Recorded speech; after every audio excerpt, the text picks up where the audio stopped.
Stays crunchy. Stays crunchy. Milk.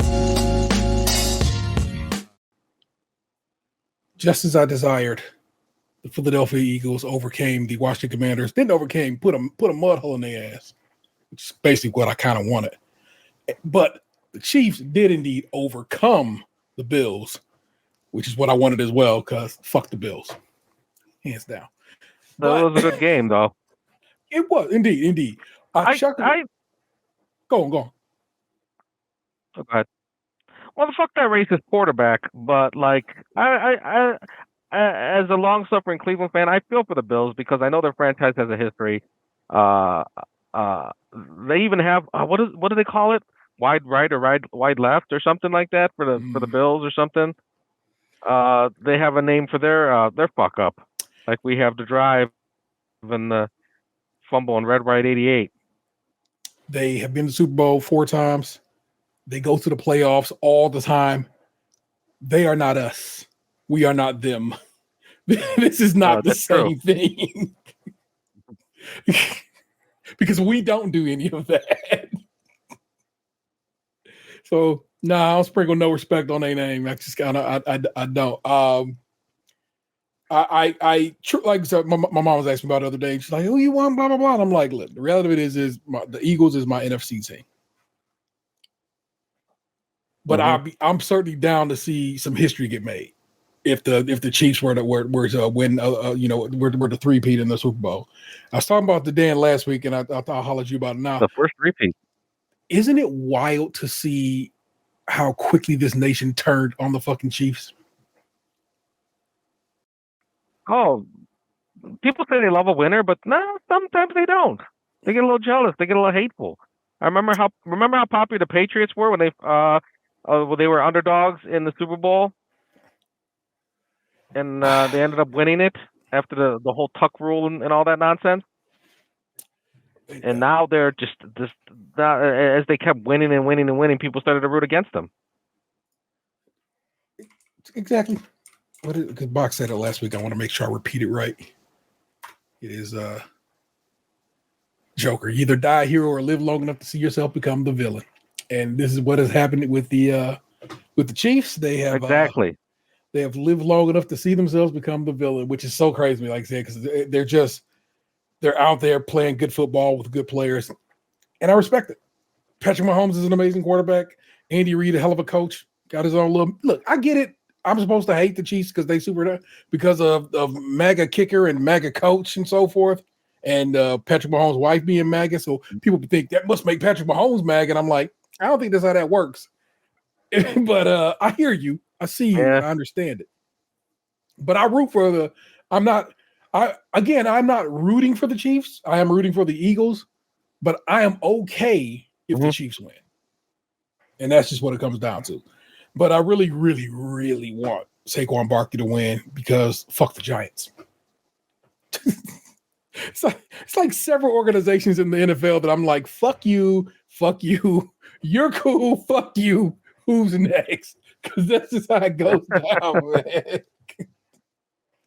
And they tell us as Browns fans, we define ourselves by who we hate rather than who we root for, which I was surprised to hear. And then I thought about it. I'm like, we do hate a lot of teams. Yeah, it's true. The reality of it is I love two teams. No, I love one team. I don't love the Browns. I am from Cleveland, or I'm going to say I'm from Cleveland because I've been in Cleveland longer than I've been anywhere else my entire life. I get it. I wasn't born here, but check it out. I've been here longer than anywhere else in my life. So I'm going to say I'm from Cleveland, and we're going to be cool with that. And so, of course, by nature, we are Browns fans. I love the Philadelphia Eagles. Black quarterbacks, y'all. Even though when they won their chip, they won with a white quarterback. But whatever. Can't all be perfect. You know what I'm saying? But true. That's my joint. That's my squad, and I bang with them, and I'm okay with that. And I'm not a bandwagoner. I've been down with the Eagles.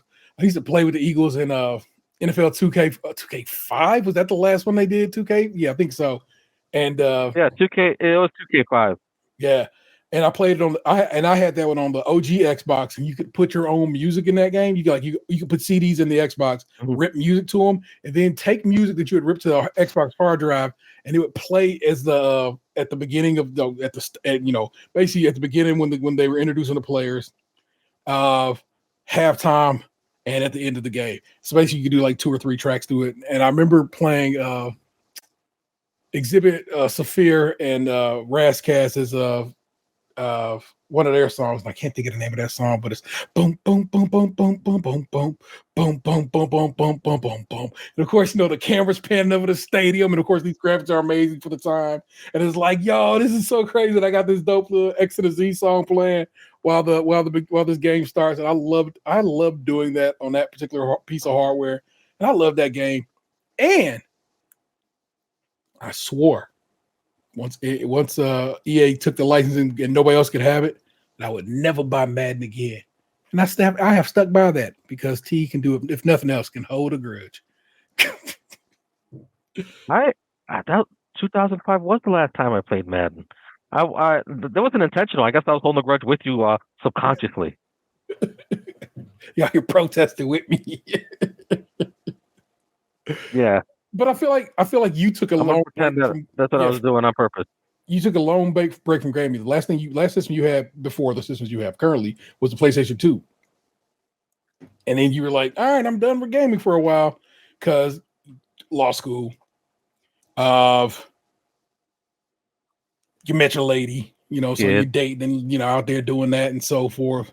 And, just life, you know what I'm saying? The way life spun for you, know what I'm saying? So it all played itself out that way. So that is what it is. So you can't be the gamer that you want to be all the time anymore. But every now and again, you do get on some sticks, and I like that. I don't know if you do it that much out here on the road.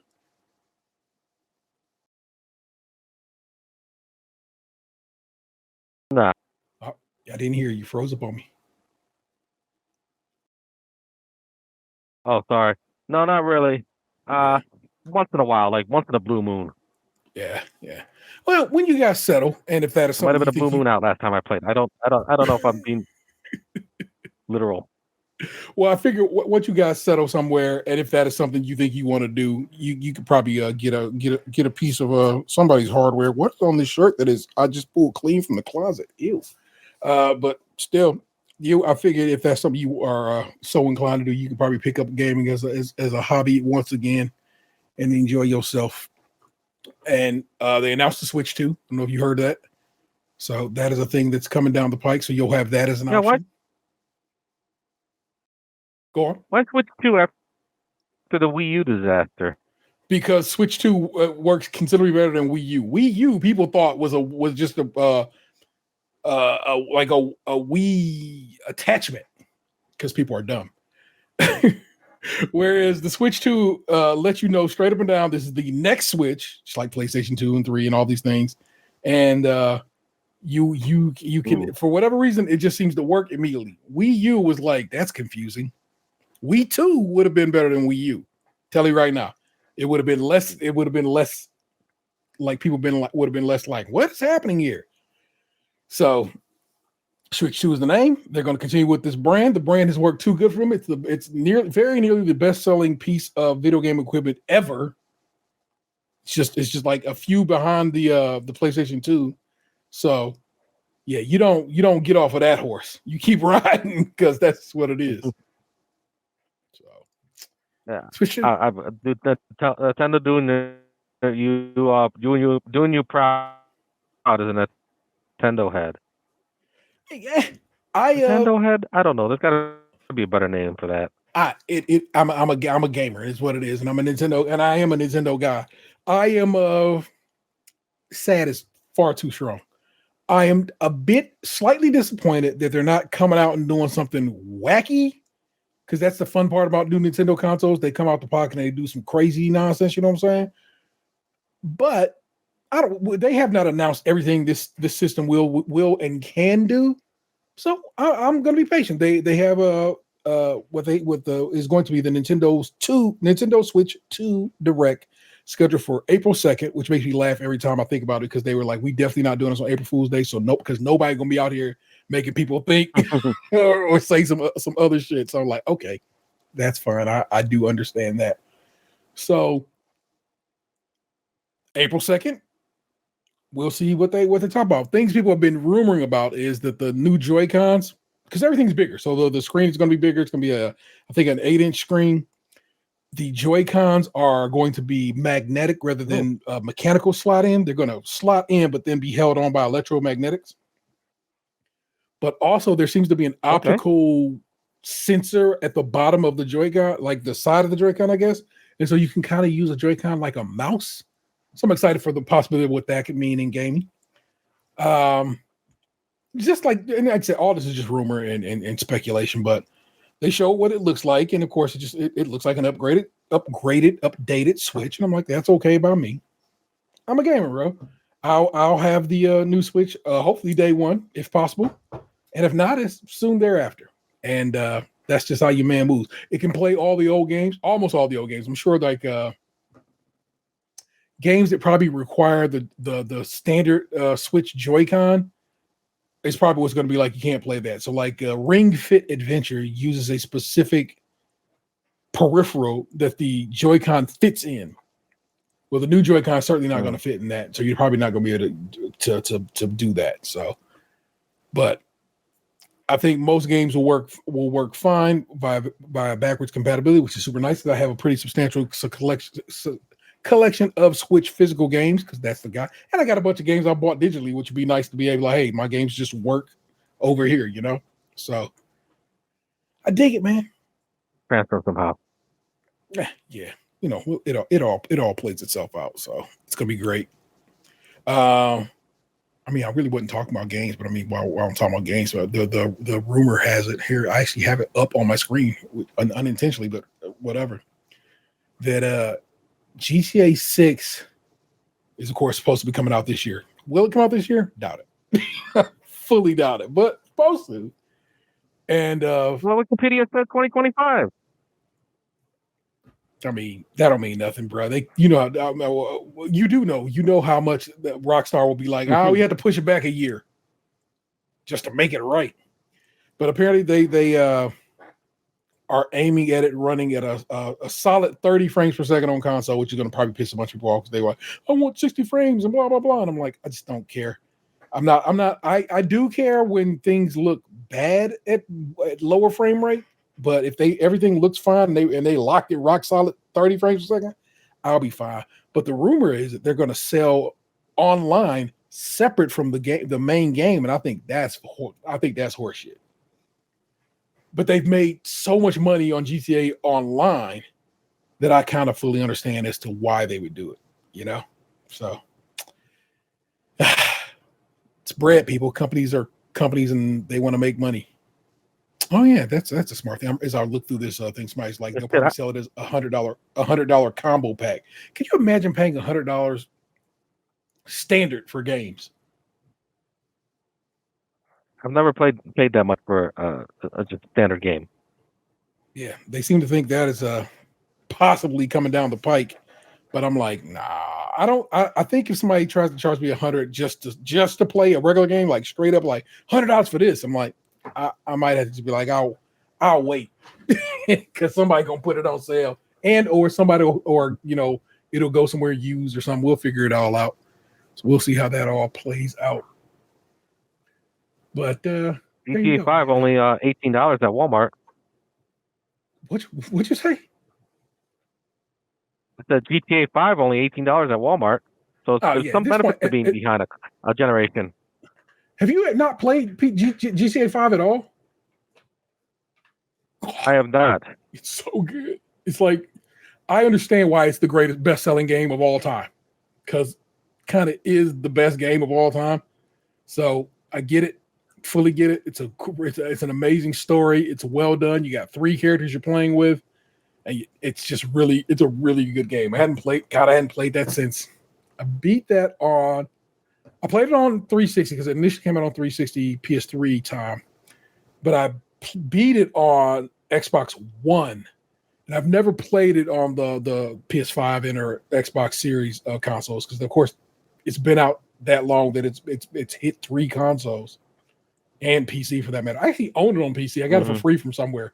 So I actually own it on PC, so I could play it on PC if I were so inclined, but I possess it. But yeah, it's a good game, man. It's a real good game. I got to respect it. So GTA 5.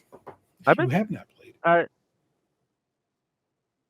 Not to prolong this conversation, but it's weird. I got to say, I have had a reoccurring dream where I've been playing some version of GTA, and I wake up and I'm like, my video game is not even, it's in storage right now. Not in storage, it's underneath the bed. Yeah. Because the kids can't be playing the video games too much. Sometimes they handle it poorly. So, okay, that's what's up. Sometimes I'm like, you get real old school boomer parent on these motherfuckers. You're gonna go blind watching the TV and playing the video games. But no, oh no, not that. They're just they become assholes. Fair, I get it. Like I said, if it can't be, if everybody can't play nice, then no point in playing. So that's real, and I understand that. But also, again, in your current setup, you couldn't play that game. It's too much. It's too much violence. It's too much nudity. It's too much profanity, and you could not enjoy that game around everybody. I mean, I don't know. I mean, you let the kids watch R movies or anything like that there with you? Not really. No. Yeah. So I think Titanic. But that's PG-13. That's just some titties. Who cares? Yeah, titties don't mess them up like extreme violence. I don't let them watch like. I just hate it when a little kid comes up to me and brags like, "My parents let me play GTA." Like, I don't need to. I don't care, kid. Leave me alone. I did not let Xander play GTA. I said he could play. He did. He very much respected the boundary. I said you can play it online because it's literally just driving around and shooting and having a good time. I said you can do that. I go, but you cannot play the actual game because there's too much going on in it that I don't think you're ready for. And to this day, I don't believe he's ever played the actual story mode or whatever, if you want to look at it like that. And so I love the gamer that Xander has become over the years. He plays such specific types of games. It's like either high level racing and or like sim games of that ilk, cars type stuff, or like Elden Ring. He just bought Elden Ring on PC the other day. I was like, the receipt popped up. I'm like, what the hell? I was like, oh, he bought Elden Ring on PC, which he owns already on Xbox, but of course he doesn't really live at home anymore. So he'll play it on his PC. So I'm like, that's what's up, man. I respect that. So I can't be mad about my man's doing what he's doing. But that's what's up, y'all. Let me get this started. I'm gonna spit y'all some lyrics that are so old school and a little bit I don't know. You'll hear them and you'll be like, damn, T, really? But I was just in the mood to hear this song, and then I played this song, and I was like, man, that's a good song. I'm gonna do the lyrics tonight. So just know this is from like 93. So yeah, there's expectations here. Okay, let's go. All right. It takes a nigga that's hard from the start. You gotta have heart to meet a bitch, mack her down, then rip her apart. It's all in the game. A nigga can't change if you don't break a bitch, then your game is lame, man. See, I'm from Tennessee with curls and gold teeth. See, everywhere I go, bitches strike up conversations with me about the way I walk, about the way I dress, about how my gold teeth look so fresh. See how I bait them in soon as a nigga speak. That deep voice just make a bitch knees weak. I'm in my Cadillac, chilling like a fat Mac, smoking on a fat sack, drinking on a pint of yak. I pick up my car phone cause the freak beat. It's my nigga baby mama, but sometimes I creep. That's just the way it is. Niggas have to take a chance. When you ain't around, anybody could be in that ass. But I'm just a young nigga trying to make $1, and the way I live, to some is hard to swallow. See, living down south ain't what you think it be. 9 times out of 10, niggas like me, pimps. And then it has this sweet ass fucking chorus, and I just can't seem to get my feet on the ground. That's Pimps by 8Ball and MJG. Again, 1993, August of 1993, if you want to be particular. So, it was the 90s. we cursed a lot more and thought pimps were cool for some reason. We thought pimps were cool because we watched a bunch of movies from the 70s and the 80s of pimps being cool. So then we just thought pimps were cool. And then it turns out pimps are terrible, and we kind of figured that out in more of the 2000s. That's what it is. Hindsight. Welcome to it. It's episode 563, and we ride on them breast silver wheels. I'm your host, Entertainment 713, joined by special guests, the RV in Puerto Rico. It's my homeboy, Gabe. Welcome back to it, sir. Oh, good to be back. And the next thing I did, though, was I had a joke that my family didn't appreciate. I can open up with that. Have at it. Okay. So there's these two sisters, and the younger sister had a new man in her life that she was just raving about to her older sister. Now, the older sister was a little bit skeptical because the younger sister has a bad history with men. But she agreed to meet this guy because they go to dinner. The three charming, and he treats the younger sister so well, and he seems like a good guy for her. So the younger sister goes to the bathroom, and the older sister says to the guy, "Well, I was skeptical at first, but you seem like a great guy for my sister. In fact, I was wondering, where can I meet a great guy like you?" And he says, "Right here, baby, I cheat."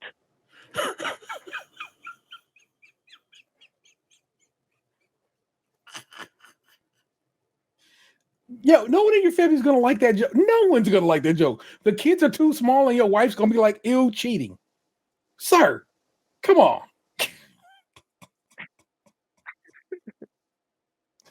I think that was inspired a bit by a meme I saw. I don't know where I saw the meme, but like I put it together. I liked it.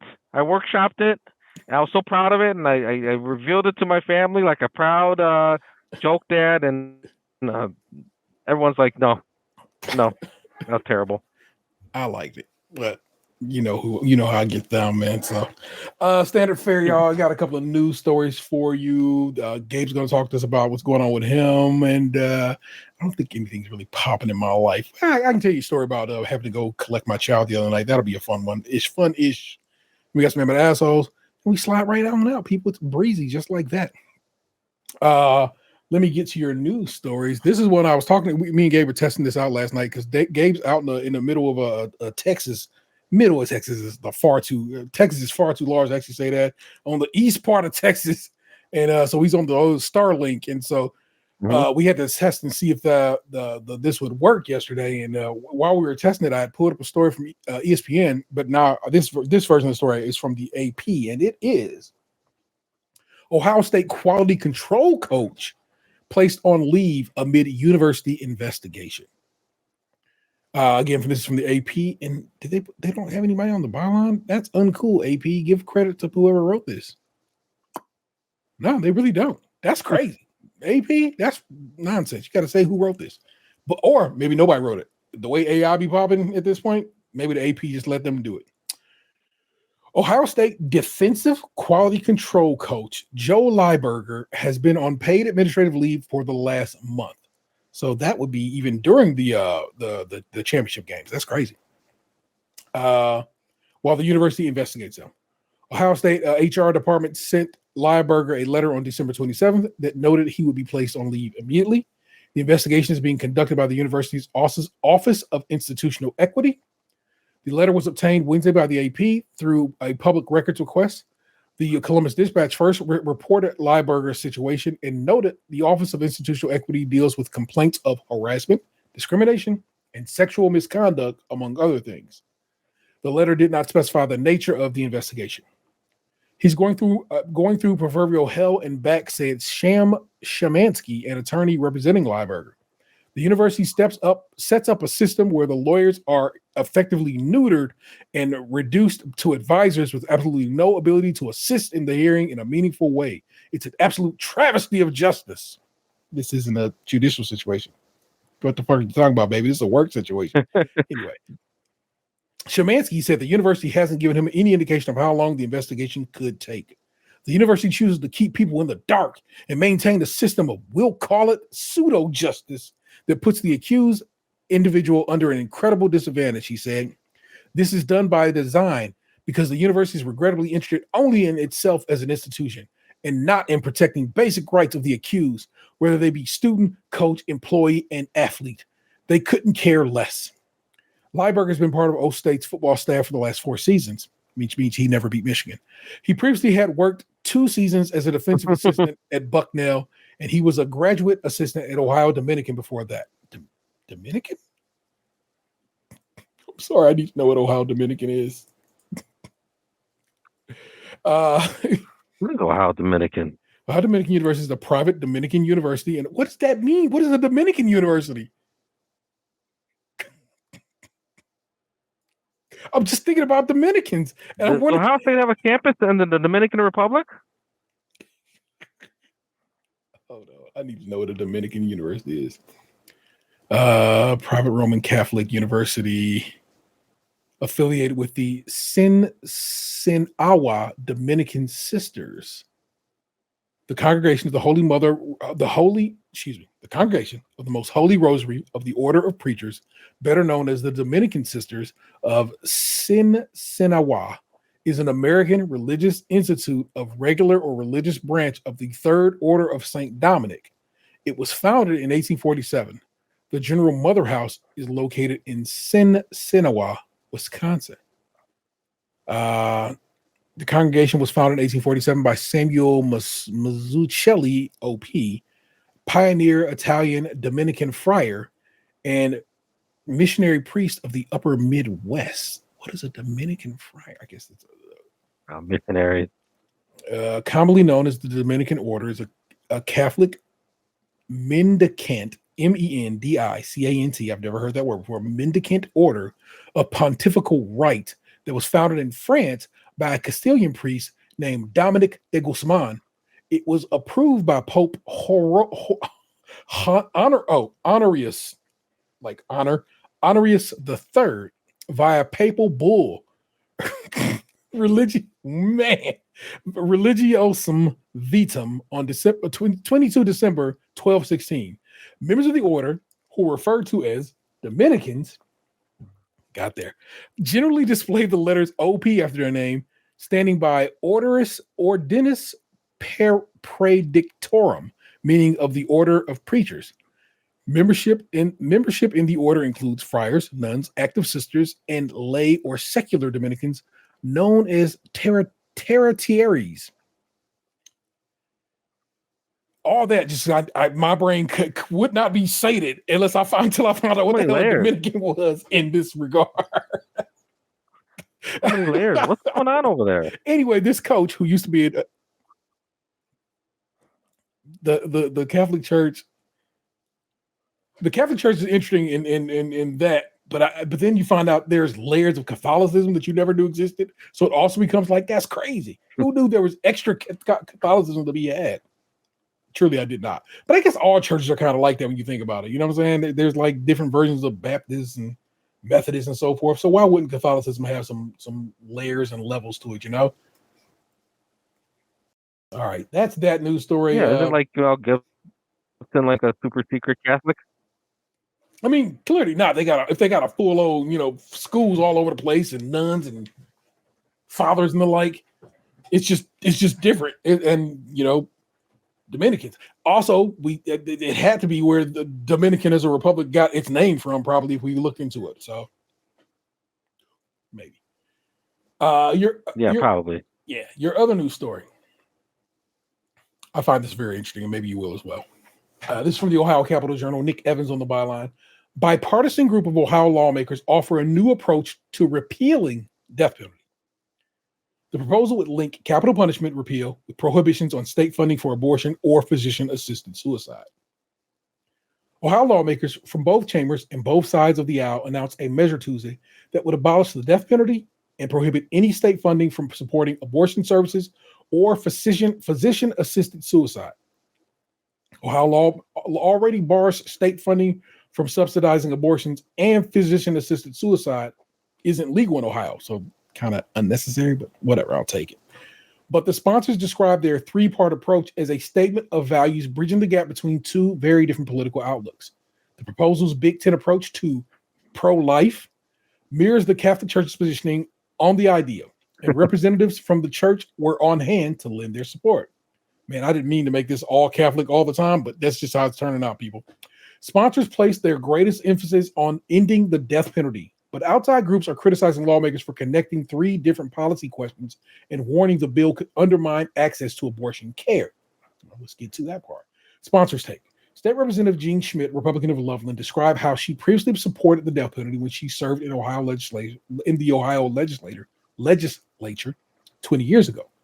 What changed her mind was a book written by former Ohio Attorney General Jim Petro. A few years ago, he co-wrote an op-ed with former Governor Bob Taft and former Attorney General Lee Fisher, urging lawmakers to repeal the death penalty, explaining the punishment is expensive, ineffective, and unjust. Schmidt framed her current stance as a question of human dignity. Abortion, the death penalty, and assisted suicide all undermine the commitment to human dignity, she argued. To be consistent with our pro-life principles, we must oppose all three. Schmidt argued that all three proposals support the affirmation of life. Our legislators will make sure that the state of Ohio does not fund death and preserves tax dollars for alternatives which promote life, she argued. Our commitment to protecting human life must be unwavering. Prohibiting state funds for abortion, assisted suicide, and the death penalty create a consistent, life-affirming ethic that upholds the dignity of life. Across the aisle, meanwhile, State Senator Nikki Antonio, D. Lakewood, focused on practical resources. Abolishing the death penalty is pragmatic, she argued. According to the Ohio Legislative Service Commission, abolishing the practice could save the state between $128 and $384 million. Well, most of that's going to come from is, people are going to be like, oh yeah, those drugs are expensive. No, it's the fighting of this. Fighting death penalty cases through court is very expensive because, of course, people have lots of appeals, and appeals can be exhausted all the way up the ladder to the Supreme Court, and oftentimes are. It's expensive fighting cases like this when you could just be like life in prison and there you go. Can you imagine what kind of proactive policies we could do with that, straight up and down? Even as she insisted the time to abolish Ohio's death penalty is now, it had been for a long time. She didn't point to a particular ideal, but rather shifting political winds. The new Trump administration wants to restart capital punishment at the federal level. And just last year, lawmakers in Ohio proposed alternate methods to jumpstart executions. We stand here today, progressive Democrats and conservative Republican colleagues, Antonio said. We may use different language to explain where we stand on the spectrum of our beliefs, but we agree that there is a moral imperative to end the use of the death penalty in the state of Ohio. Schmidt and Antonio were joined by State Representative Adam Matthews, Republican in Lebanon, and State Senator Herschel? I've never seen Herschel spelled like this, but I'm going to say Herschel Craig, Democrat Columbus, and Steve Huffman, Republican Tip City. They're still hammering out the final text of the legislation. Although Matthews in particular noted that he would draft it to ensure the proposal is not servable, i.e. a court can't remove one aspect of the legislation after the fact and leave the other provisions in effect. Okay, I get that. So they don't want them being like, oh, we passed this and be like, here you get your death penalty back. Fuck. But the other two, no. I know that they would do that because they would. They're terrible like that. Tough crowd. Although the measure's sponsors indicate they have lined up several more lawmakers ready to sign on to their bill, they'll face an uphill climb. Antonio backed the death penalty repeal with Huffman last session, and Schmidt sponsored a companion legislation in the House, but neither bill cleared in committee. Meanwhile, State Representative Brian Stewart, Republican Asheville, and Phil Plummer, Republican Dayton, sponsored a bill last year allowing executions to go forward using a process known as nitrogen hypoxia. Well, look, I fundamentally disagree with the premise, Stewart said, of the proposal eliminating the death penalty and blocking funding for abortion or physician-assisted suicide. I don't think there's support in the state, he continued, or certainly in the Republican caucus for eliminating the death penalty. Stewart plans to reintroduce the nitrogen hypoxia bill, and like Antonio, he brought up the new presidential administration. This week, President Trump introduced an executive order that I think puts the federal government squarely in favor of the death penalty, he argues. Not only at the federal level, but it actually directs the entire federal apparatus to support states in obtaining lethal injection drugs and in preserving laws that enable capital punishment in all states. The proposal also got pushback from the Ohio chapters of the ACLU and Planned Parenthood.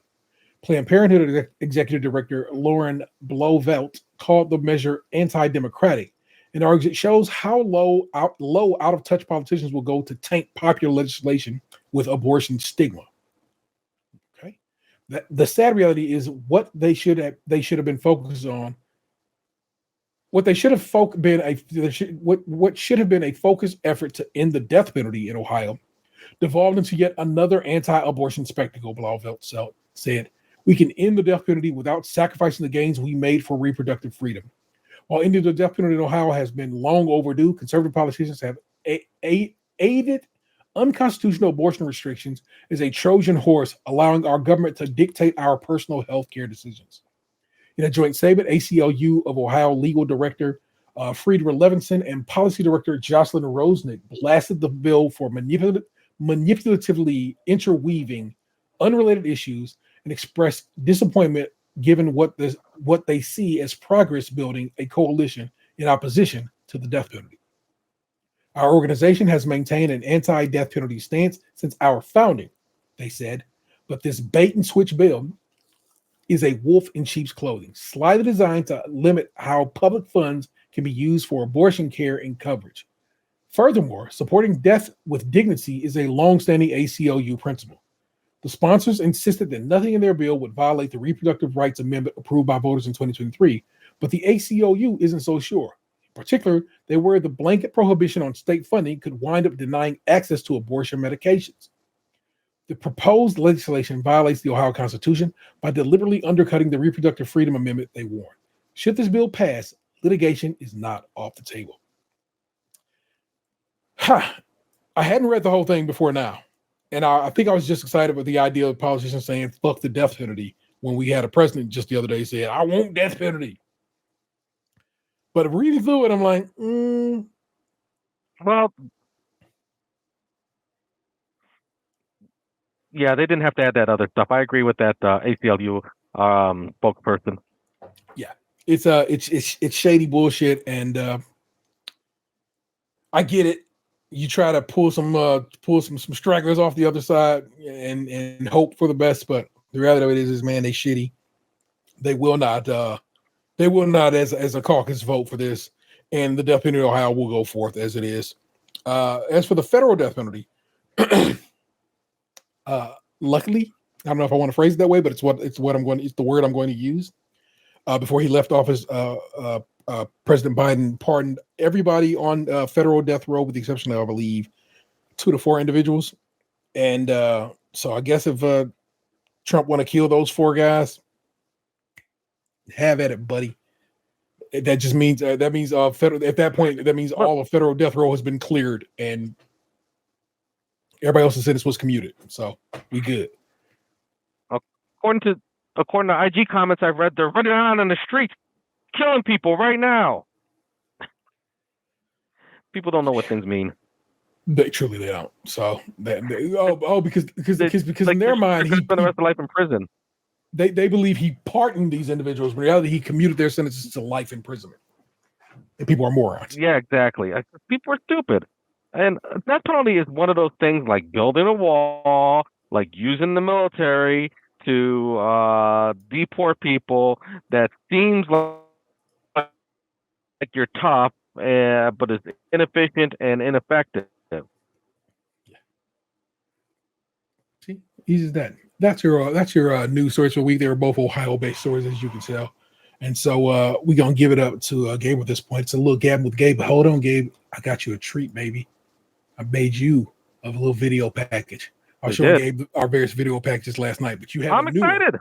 Brand new, fresh. And if it don't play for you, because like I said, I know we on a precarious little bit of internet, just watch it in post and you'll be like, oh shit, he made my own little thing. So check this out.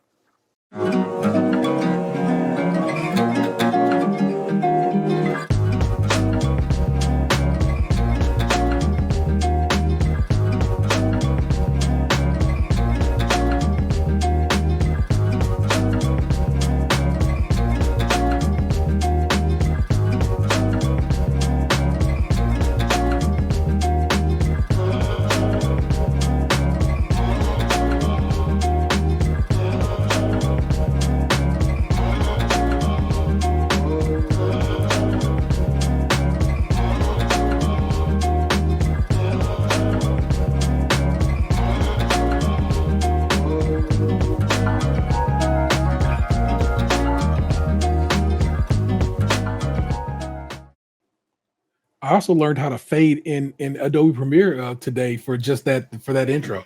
So to hear that music fade out properly, most of the time I've had to go into I a love different it. program, work my music, and fade that music, and then put it into a video. But today I learned how to fade audio in Adobe directly. And there you go. Also, those are Puerto Rican flag colors. I went and got the hex codes for them. So specifically the colors of the Puerto Rican flag are the colors of Gabby with Gabe. Hope you enjoyed it. I did. I Excellent. have to watch it in post too as well because it was a little choppy. Damn Elon Musk and his supposed to be great internet, but not so great sometimes.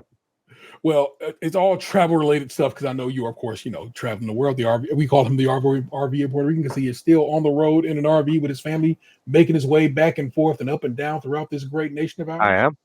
So I figured you might be able to share a little bit of travel story with it if you want to, but you ain't got to do it. It's your segment. Do with it what you will. Well, I got a little bit of both. Well, I'll just start off with life stuff. It's been a while since I've been on a podcast, and since I was last on, I don't know if he was a teenager, but my oldest is now a teenager, and damn it, here's the thing. I thought you couldn't use logic and reason with women, and that they're resistant to it, and it turns out that teenage girls are even worse. Teenagers across the board, they'll all be this way. Don't just pin it on her having a uterus. Okay, I should. Teenagers are resistant to logic and reason. Facts. Her favorite word is no. No, no, no. They forget they really have. They have. Oh well, I mean, come on, you are her father, but also they seem to forget that they have very little say over matter. You can say no, but I can overrule it. Exactly. Well, it's just not no to like do the thing. It's like no to like suggestions. Like, hey, like just as basic advice. No, I'm not going to do that. Like, well, why? It's good advice, and I'm older than you. I've been around. I know what I'm talking about. Still no. Yeah. I don't know what it is. It's well, I mean, you do because you were that once. You too were like, I don't know, man. I think I know what I'm doing in life. And in reality, maybe people who've been around longer and had some life experience know better than you. Maybe. But you got to get there. And eventually you'll get there. They'll all get there. I used to not.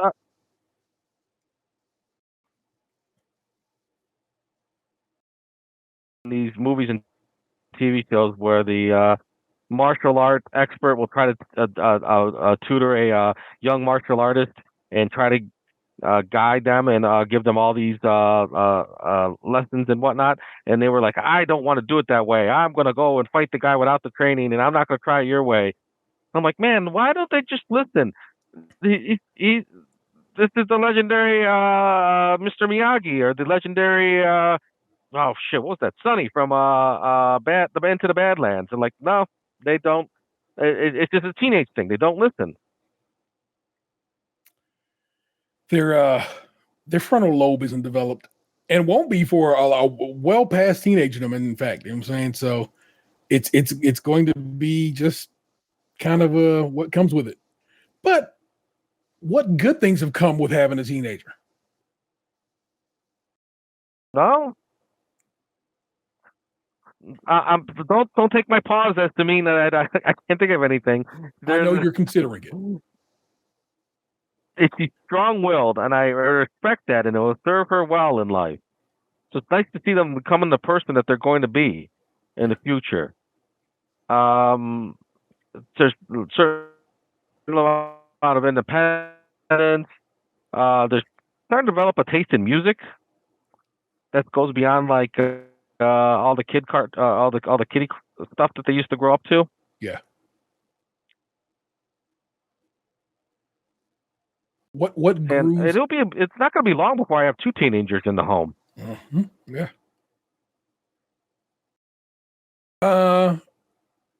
Are you gonna let your kids listen to music with curse words in it? I mean, I swear in front of my kids. I want to be honest. Well, not knocking us, but some, you know what it is when what tape did your dad have a fit about you having? I try. Oh, Cypress Hill. Yeah. So you've lived a life where parents, But like now, listening to Cypress Hill is jarring. but like I said, you know what it is to have had your parents be like, nah, bruh, I can't be having you listen to this right here or whatever. So I wonder if there's is there any music you're like, no, please, I cannot have my child listen to this. Have you come across anything like that? You're like, hell no, you can't be getting down with Morgan Wallen. So the country singer who No, I can't. he's the country singer that got caught on camera saying the N-word. And of course they were like, you're not gonna you can't cancel him because he's okay. And I'm like, I guess, bro. He was saying the N-word, and I don't think that shit's sweet, but you know, whatever.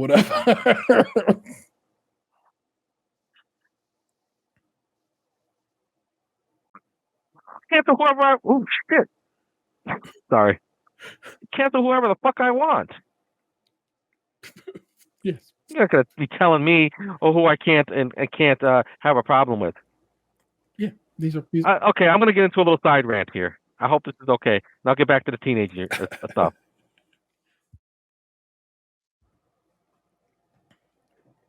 Okay, hold on. There seems to be a bit of a delay. Are you getting me okay? It's okay. It's not great, but there is a bit of a delay. So I'm just like, have at man.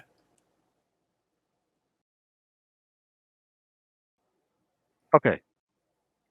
I am so sick of this insinuation that the people who are offended by shitty people and calling said shitty people are like, oh, you guys are pansies. You wouldn't be able to handle so and so back in the day and like blah blah blah. Like, am I a pansy because I called somebody out on their bullshit, or were you a pansy back in the day when you just sat there and listened to some people get punched down and didn't say shit? You sat there and took it. Does that make you tough? They seem to think they were. They seem to think we had thick skin.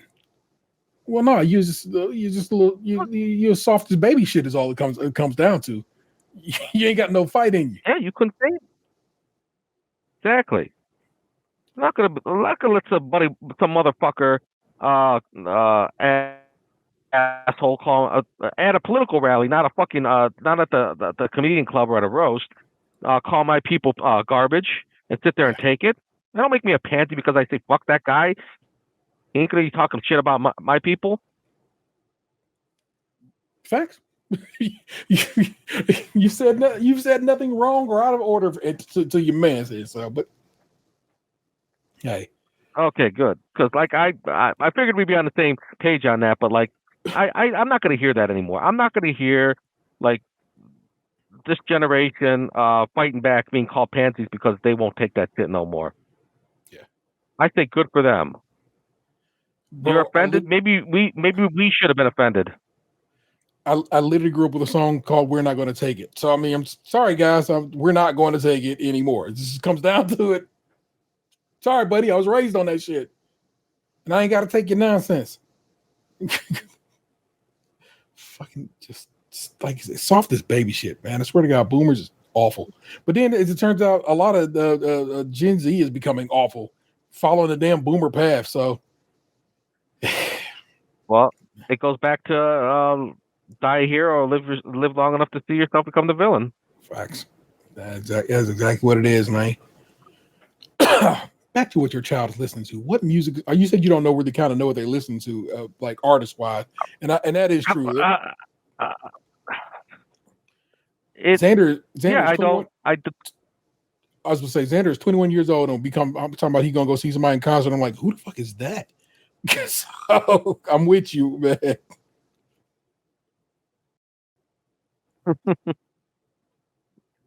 Yeah, no, I'm getting out of touch. But like, I like Kendrick Lamar, and he's a real popular artist right now, so I'm not so out of touch. Yeah. I know what the kids are listening to. Old man yells at cloud.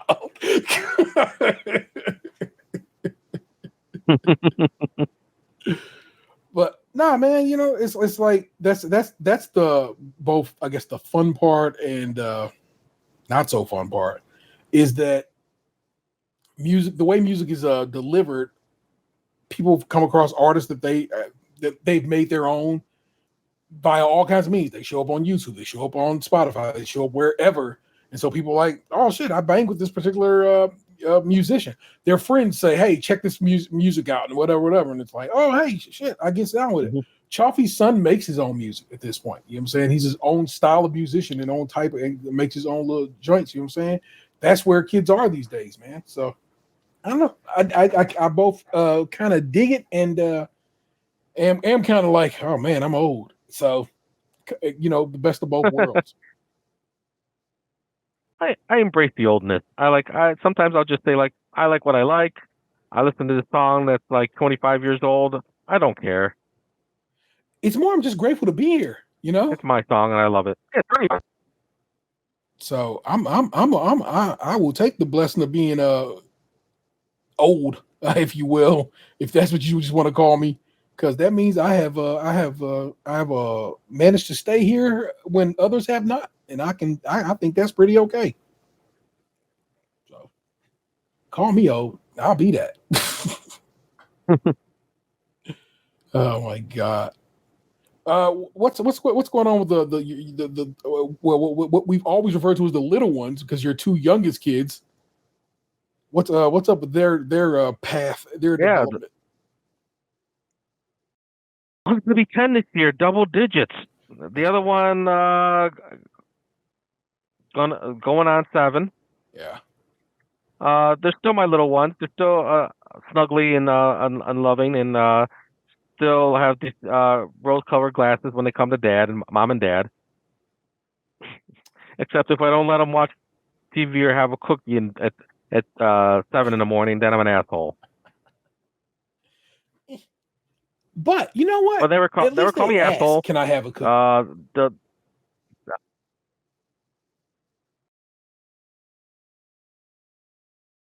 They ask, but sometimes they'll get to know and say, "Ask."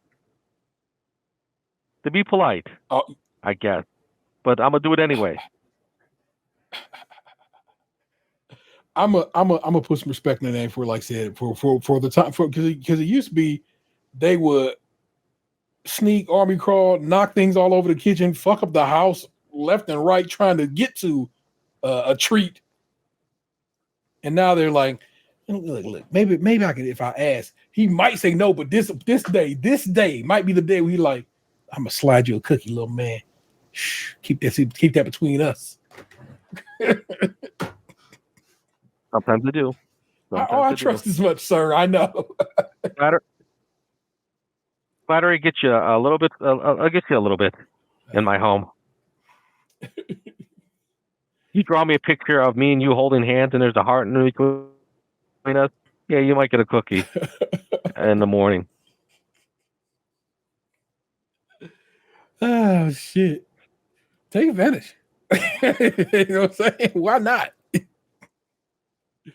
I love that. I'm glad my babies is doing well out here on these adventures. Like I said, I know they cannot go on for too much longer, but I'm glad they will have had this and can chalk it up. Be like, for a good stretch of my life, I lived in America, and you can say that with the full breath of your chest.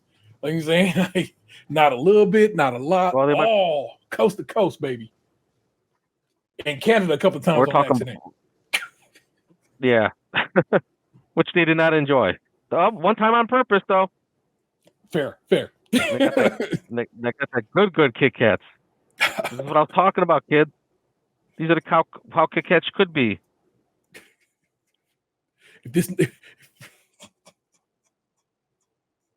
If we lived in a damn democracy and the decent country, this is what it could be.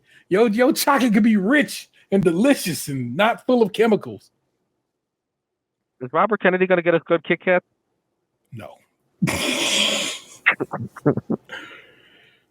Nope. I have had to take a break from podcasts that I love because I cannot deal with any more politics right now. I need a full breath break away from this bullshit because all it does is make me feel like shit. So, yeah, same here. I'm off of. If any of you listeners follow me on IG, I didn't delete my account. I still have the account, but I took the app off my phone. I said I can't fucking do this. I'm too drawn in the comments, and then I want to engage, and that's no good. It leads me down a dark path. Yeah. So like I'm out. I don't know how long I'll be off, but I'll be off for a little bit. Ooh, excuse me. I didn't mean to burp into the microphone. I'll probably edit that out. God damn. Well, all right. How's the missus? We often, this is something we oftentimes do. We'll talk about our kids. We won't talk about our other halves. And it's not no disrespect. It's just like we end up keeping our partners to ourselves. And I think that's a weird dude thing that we don't mean to do. So how is the wife? How are y'all doing? I don't need to know about fights or anything like that there, or you know, whatever. Just how are y'all doing at the most basic level of how y'all doing? PF Fires. Remember that episode?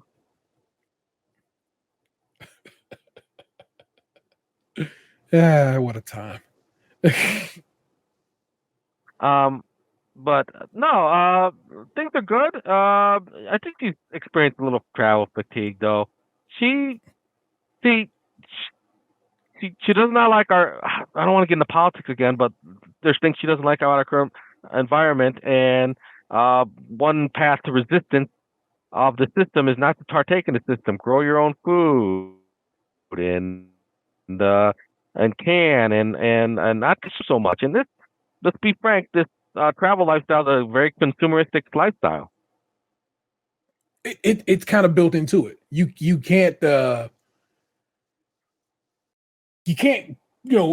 your own food. I mean, I guess if you could probably get you one of those little hydroponic little setups and grow some stuff, but not a lot. And then it's going to require you to buy more stuff to do what you're trying to do. You know what I'm saying? So yeah, so that's what she's looking forward to when we settle down, having her own garden, growing her own food, homemaking more. And that'll be nice. And I can see that. We just got to decide where we're settling down, and then I don't know. We're not loving America right now. I'm sure we're not alone in that sentiment. Correct. Man. Well, that's all legit. So that's cool. I'm excited to see where y'all end up calling it home. The problem with, not necessarily problem, I don't want to word it as problem. The thing with y'all having, leaving on the plate is we need people like y'all here. You know what I'm saying? If people like y'all, people like y'all pack up and head on out, it leaves us that fewer people like you guys who we wish and hope we need here. You know what I'm saying? Doing their part to resist as it is. So it's true. That's true. But also, sanity sometimes has a vote that I could have for. Yeah, not just your votes, but also just your presence and your ability to do what you do for a living. You know what I'm saying? Her growing her own vegetables, but I know sharing them probably with neighbors. You know what I'm saying, and so forth and so on. You know what I'm saying? Here, where that's needed. For a country that just seems to be like saying, fuck the poor. And I don't know. It comes with a bunch of bullshit and a bunch of baggage, but I hear you. And also, like I said, I can't, but logic dictates. Sometimes you got to be like, I cannot fuck around with this. This is dangerous to me and mine. And sometimes you gotta protect your neck and protect yours. So I fully understand it. Don't ever get it twisted. I'm like, you should stay. Like, no, if you can go comfortably and get the wet out of Dodge and go live your life somewhere in provincial France or you know what I'm saying, or wherever, I'm not hating on it. So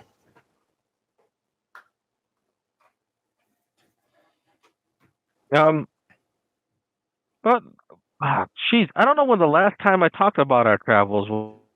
We've seen some cool things since then. No whales yet, though. Whales is on the list of things. We saw a live bear. We saw a moose.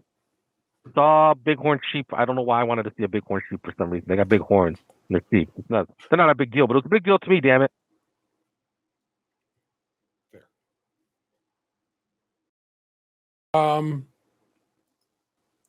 I feel like you can bump. Well, like, I'm certain you can bump into whales on the West Coast. You can definitely bump into whales on the up toward Boston way, up in New England. They That's what I heard. I heard it's better whale viewing over there. People do a bit of whale watching in that neck of the woods. So it's kind of fun. Plus, in general, I get it. I know the history of Boston. I know motherfuckers is some racist shit that goes down in Boston all the time. Sports people tell you all the time Boston fans are the worst because they are racist fans. Not just so they're not like Philly fans who will just, Philly fans is mean. But Boston fans are the racial slur fans. They'll battery at you. Yeah. So it's like that's what separates Boston's mean from Philly's mean. But I got friends up in that area. I've gone to that area a ton myself. I mean, a lot, y'all. I've been to Boston a great many a time, and I've never ever had a bad experience. Now, of course, like I said, I'm traveling. I'm usually kicking it in probably the more touristy spots, which are going to be, of course, more chill vibes.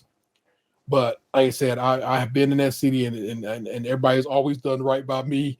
The one time I end up in a bar that I probably shouldn't have been in, the bartender was like, "Hey, you be safe out there, man. Even a big guy like you know what I'm saying, it's dangerous out there." I'm like, "Thanks, brother. I'm glad you were because he knew I was from out of town. Because of course it's obvious sometimes, you know what I'm saying, that people are guests.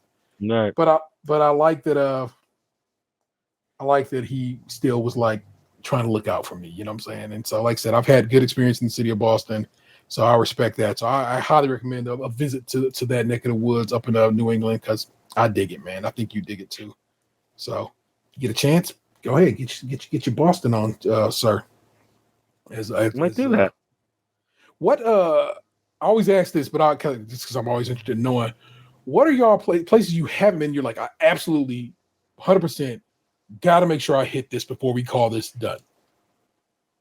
I think Big Bend. I just want to see this. I'm out there nature kind of guy, and Big Bend and the Marfa Lights is another thing.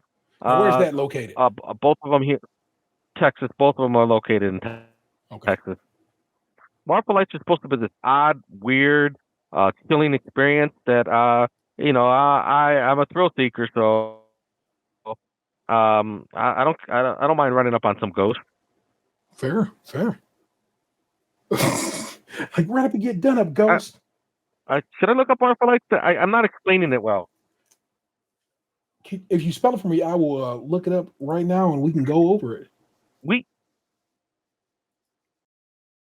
All right, MARFA.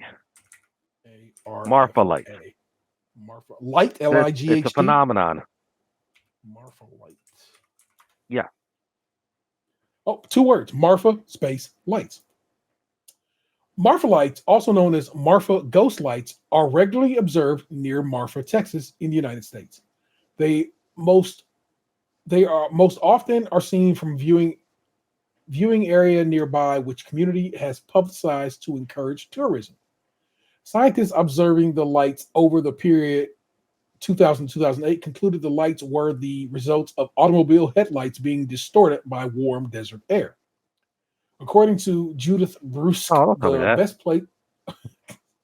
best place to view the lights is is a widened shoulder on Highway 90, about 9 miles east of Marfa. The lights are most often reported as distant spots of brightness, distinguishable from ranch lights and automobile headlights on Highway 67 between Marfa and Presidio to the south, primarily by the aberrant movements. Robert and Julie Wagers define classic Marfa lights as being seen southwest of Marfa Lights Viewing Center, MLVC. They define the left margin of the viewing area as being aligned along the Big Bend Telephone Company tower as viewed from MLVC, and the right margin of Chinati Peak as viewed from the MLVC. Referred to as Marfa Lights View Park, east of Marfa, James Bunnell describes Marfa lights as orbs of light which change in intensity and color, which can move or remain steady, splitting or merging. He describes the lights as being usually yellow or orange, but also occasionally hues including green, blue, and red. These are definitely just headlights. Aw, man. I wanted to be Ghost or something freaky. The science is not backing you on that one, baby. I'm sorry. Damn Wow. you, science. Hey. I'm usually on your side. That's fun.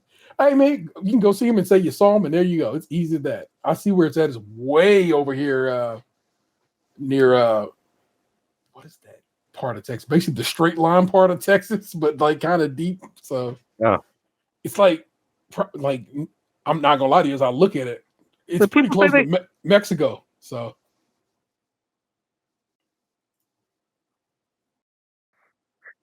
People say they get an airy feeling or something from it, though.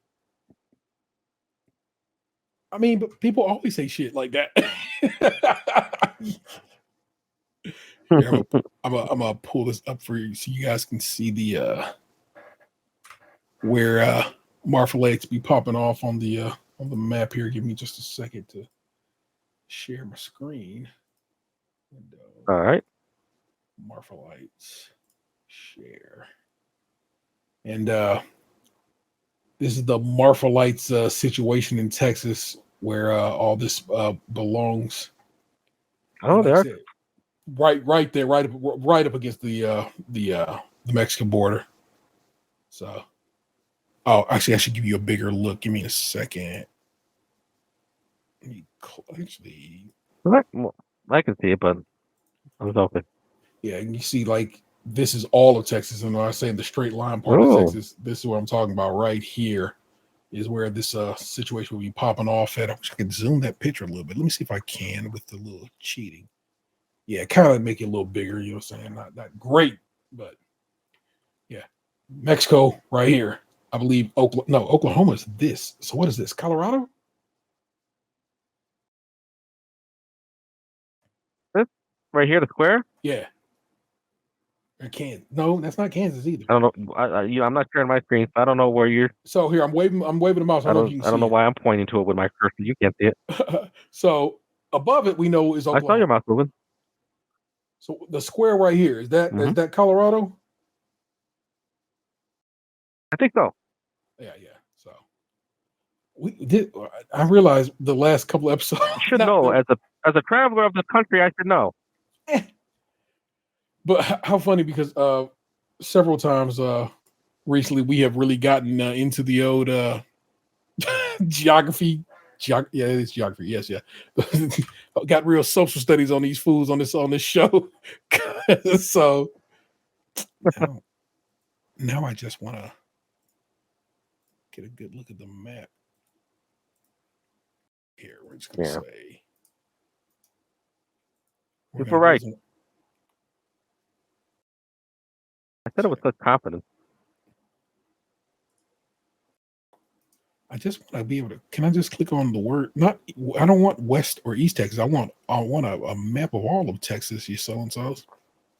There it is, Texas. If I click Texas, and indeed, no, that right next to that is New Mexico. That's New Mexico right there. Oh, Colorado above and a little to the left of. Which Again, this is the same. This is the same map I had to use last time. Only Texas highlighted, but I'm going to pull it up on the screen, guys, because I am a dork. So again, I'm going to share the screen.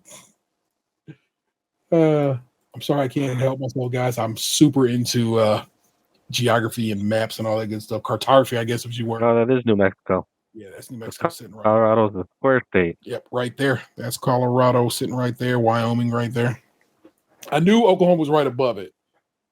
So, so I'm hip to the. Oh, I know, because the Panhandle, right? Yeah. So I'm hip.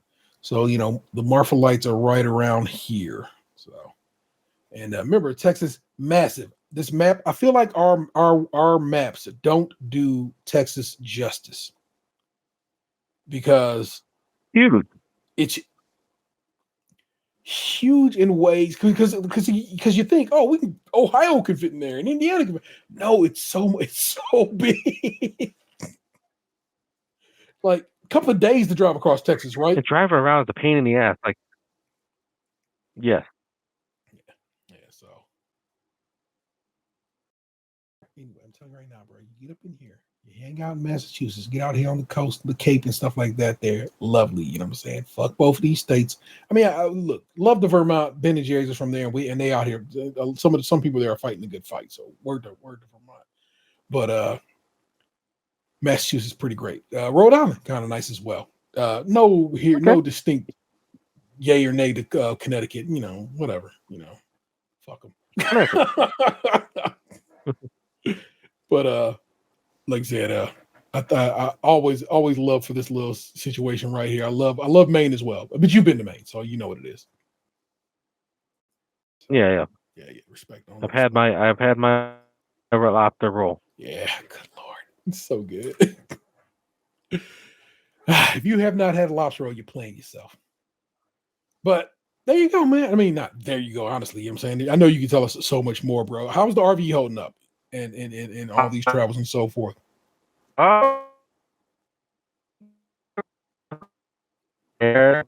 Ooh, you super broke up and lost all kinds of whatever. Start that over again. How's everything going? Oh, it did it again. Oh, sorry. I said it. I am. Oh, my little thing is going down. My bar. Why? Man, fuck you, Elon Musk. Fuck you for a lot of things, but this internet's not that great. Thanks.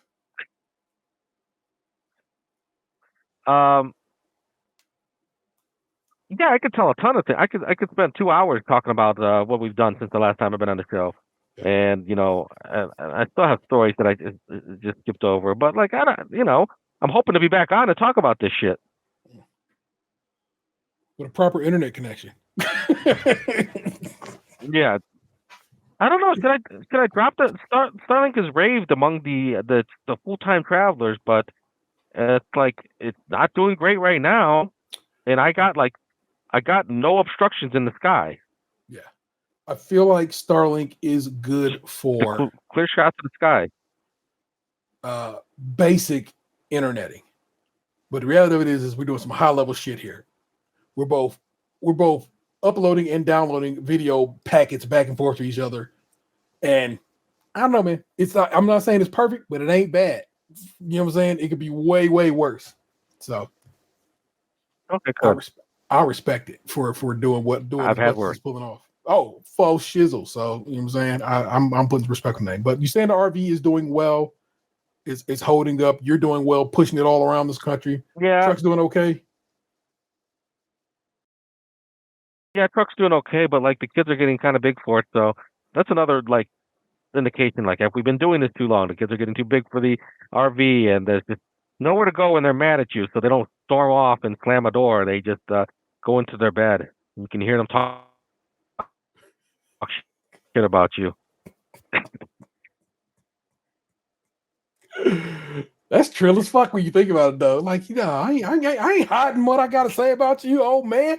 Fuck you and your shoes. That's wild grimy right there, boy. Damn. Yeah, no, I can give. Well, I gotta let them have the room that my parents. I don't want to be feared, and they do love me. and they do look up to me. And when it comes down to it, I can trust that they have the kindness in their heart for me. Sometimes it's just gonna get upset because of teenage hormones. Sometimes she's gonna be upset because upset is a thing. It's okay to be upset, and it's okay to then come around and hopefully forgive and learn from and move on. So All right. respect it. Yeah. So I'm again. In states like Texas. Oh, sorry. Go ahead.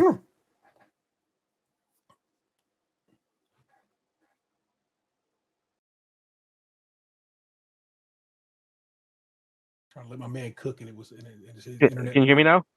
Yeah. Go ahead. Go on. You said in states like Texas, what happened? I was just in states like Texas, and it's just like when your kids kind of get a little mouthy with you, they expect you to pop the kid in the mouth, and I'm like, that's not me. I'm not going to do that. I've had people said that to me. You don't. I mean, don't get it twisted. What was? Oh, I can't remember. This was a few years because my youngest was real young. And she's just so clingy to my wife that like my wife had to go somewhere without her, and she went running down the street. And I'm not running. I got bad knees. I'm old. I'm just gonna walk after you briskly, and I can keep pace. But I'm not running after you. And she's ran past this old lady site, and that lady had the nerve to tell me, like, if that was my daughter, I'd whoop her butt. And I said, my dad used to do that to me too. Guess what? He's in another state. I got away from him. the realest shit you ever wrote. Sometimes you just got to be true with people. Like, ma'am, the audacity to tell somebody else how to raise their children. I know exactly. Like, well, I could have worded it better without throwing dirt on my dad. I love my dad, and I love when they come to visit. Their last visit, they visited since I last been on the podcast. Their visit was great. We had a great time with them. So don't let me, if that ever gets back to him, I love you, Dad. Don't hit me.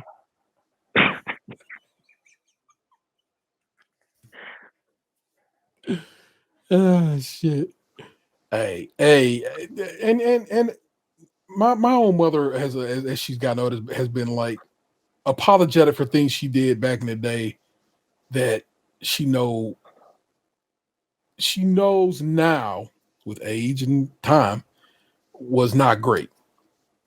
And Right. my kid recently told me that one time I did something that apparently bothered them because I snatched their ass up. Didn't hit them because I don't hit my children. But what I did do is snatch their ass up in a way that has left them with an impression.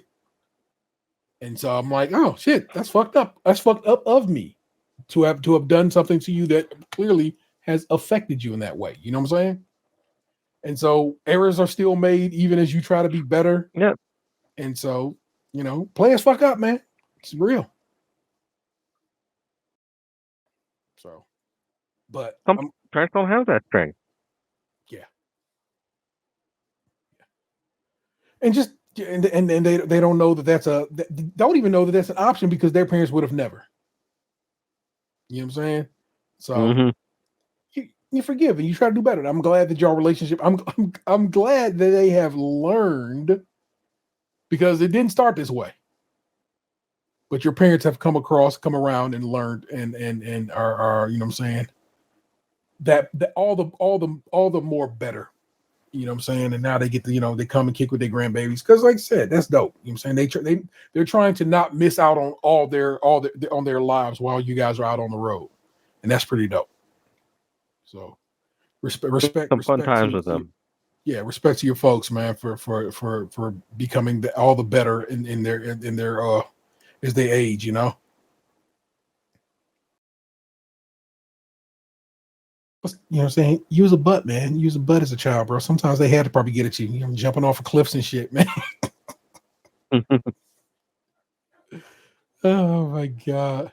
I told the kids can't forget that story. I told that to them, and they're like, they I don't know their fascination with that their parents is, but they keep bringing that up. Bro, that story affects me to this day. I tell people who don't. When I tell stories of you, that's one of the stories I tell other people about you. Yeah, let me tell you the story about my man. When he was little, he did this, and people are always like, "It's It's always like, what?" It's always one of those stories that people are like, and then I think people respect it. Like, hell yeah, that's pretty dope that a kid would do some shit like that. I'm like, it really is. Just means you was a different. You was a different level of smart ass. You know what I'm saying? It's like hilariously smart, but also like, damn, homie, that's cold. So yeah, I jumped to my desk, mom and dad. Waka waka.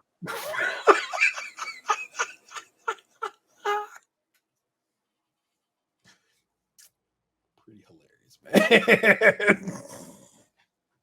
It's hilarious because you didn't. That's what makes the fun. That's where the fun comes in on that one. You know what I'm saying? Hey, my man's alive and well, and his parents, have him still to appreciate and love. So just chill. That's all it is. Just a little bit relax. That is what's up, man. I can't wait for. No, I mean I can wait, but I'm saying I can't wait for you to. I can't wait to hear more of your adventures, but also I can't wait for you to be done with this particular set of adventures and have a new set of adventures, and that once you settled into a place to call permanent, or as permanent as anything can be. And I always tell you this, and I know it's just repetitive in a sense, but sometimes it bears repeating. I'm proud of you for being out here on this mission and having a good time, doing your best, trying to be a good dad and a good husband, and taking in this life because life is short, and you might as well just do your best to enjoy it. I lived through you in this regard, you know what I'm saying, and I love that for you. So it's dope to be able to check in with you from time to time and to hear where this adventure has brought you next. So that's what's up with that. Hey, old man. Oh, here, tell your Uncle Hey right quick. You throw that in your ear. Hello. Hey, what's up, man? What's up? Look how big he is. Look how pretty his hair is. It's my boy. I love him so much. What y'all working on? They're stealing my bike to fix it because my cars are all blown up. Oh yes, that is the case. Very good. Yeah. Have at it. I love you. Thanks for checking in on me. I love you. I'll talk to you later. Bye. Your uncle said bye. Oh my God. Oh yeah. You all good. Hey, speaking of which, I guess I was like, I'm saying, well, hey, there you go. That was your Gab with Gabe session. Hope you enjoyed it. I know I did. That's my homeboy, and I love talking to him and having a good little sesh with him. Slide over to a little tea time. Tea time still doesn't have a video package. I don't know if I'll ever make myself one, but maybe I will someday. That boy who just came in the house calls me Monday. I'm sitting down to record Cadillac on Mars, Chaffee and Delvin. And out of the blue, he's like, hey, man, can you come get me? I'm on the highway. I'm like, what the fuck happened? Car through a rod, went straight through the engine block, car dead. Not, this car will never rise again. It will be going to a scrap yard at some point here in the very near future.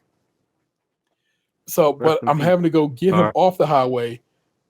And of course, like if you have an Apple phone, you can do what's called drop a pin. I don't know if there's a version of that on Google phones, so I'm not trying to diss Google phones by saying y'all don't have this ability too. I just don't know if it's there. So he drops a pin. I'm like, cool. I'll just drive to that pin. Well, driving to that pin puts me in a little neighborhood just off the side of the highway. And they're like, that's not where he's at. He said he's on the highway. So then I'm like trying to drive and find him, and I finally see him because I've gotten off the highway at this point. Now I'm slid back on a highway situation, but I'm on an on-ramp, and he's right there next to the on-ramp. So of course I can't do anything. It's the on-ramp, and I have to be at speed getting off of that.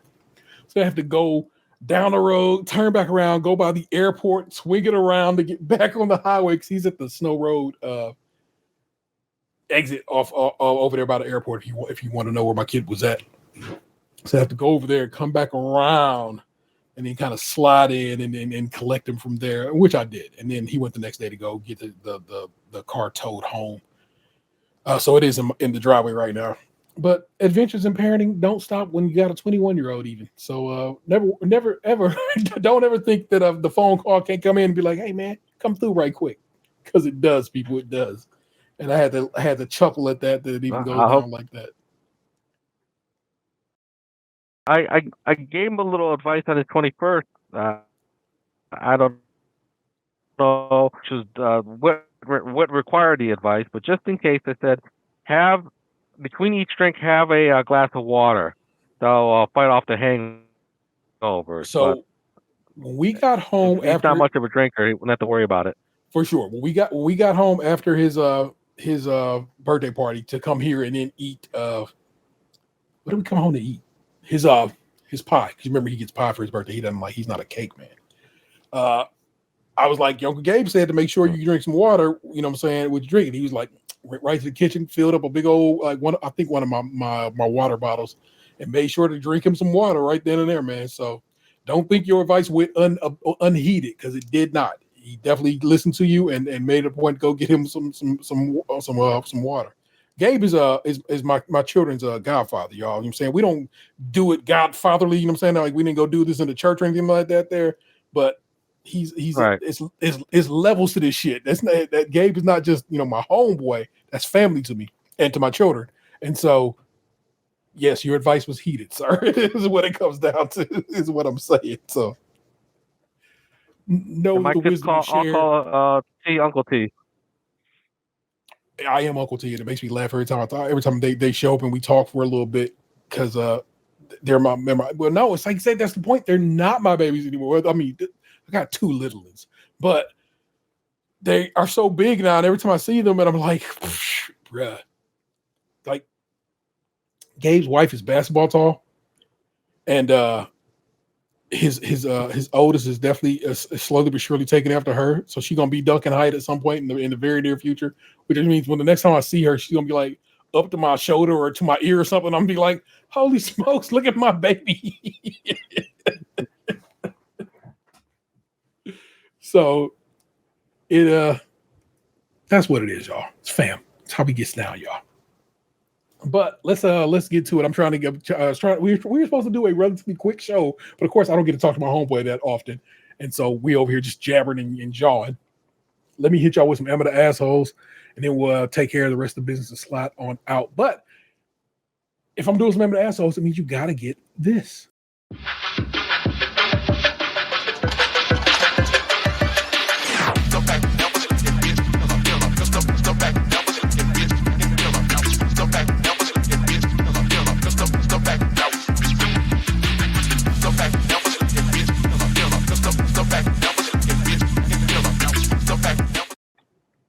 Man, I really enjoyed that one.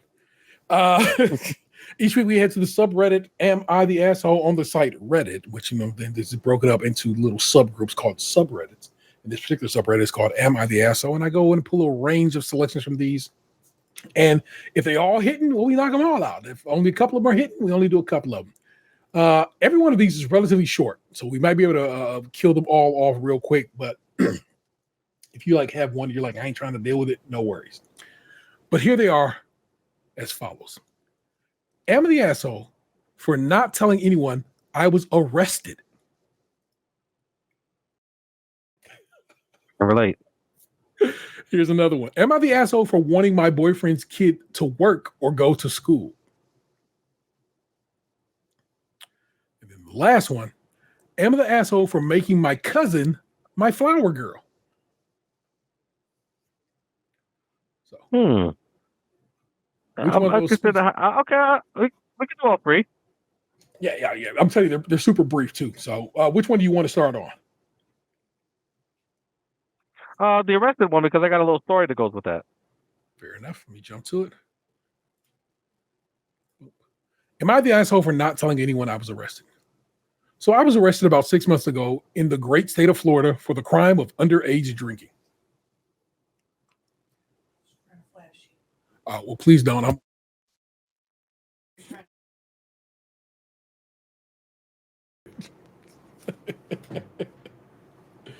What you want is a woman who will come and show you their titties.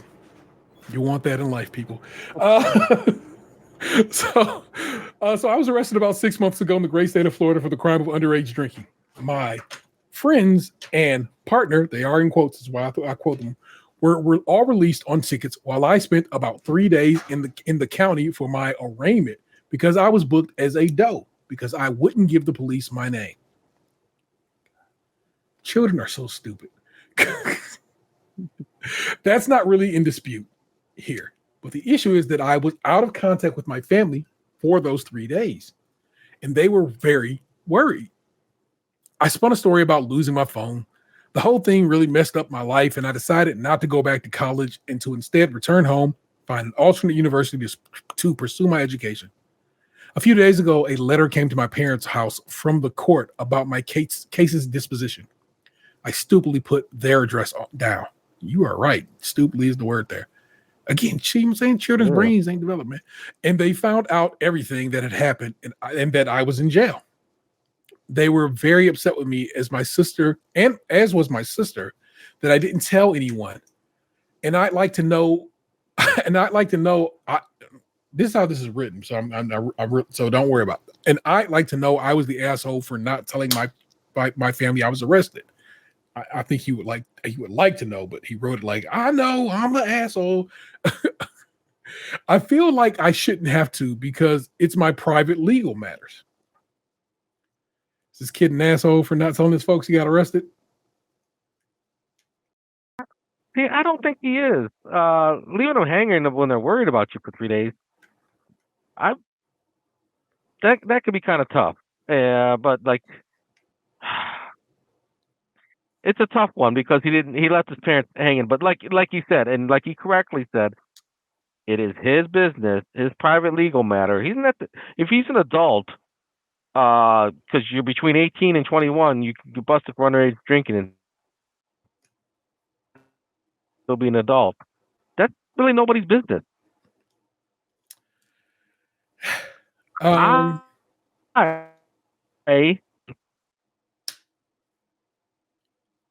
Say again? Oh, his internet kind of hinked up on him. Before I'm stepping on your toes and tell my story. Go ahead.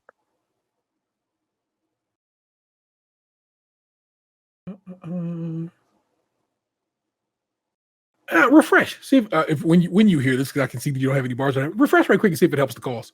I don't know if it will, but let's see. Okay, or refresh real quick. All right.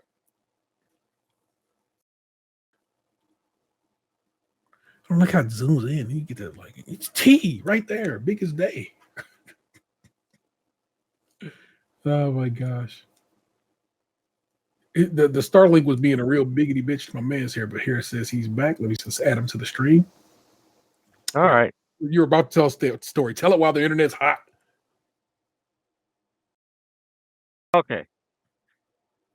So, as longtime listeners know, I've been arrested a few times for underage drinking. And she found out because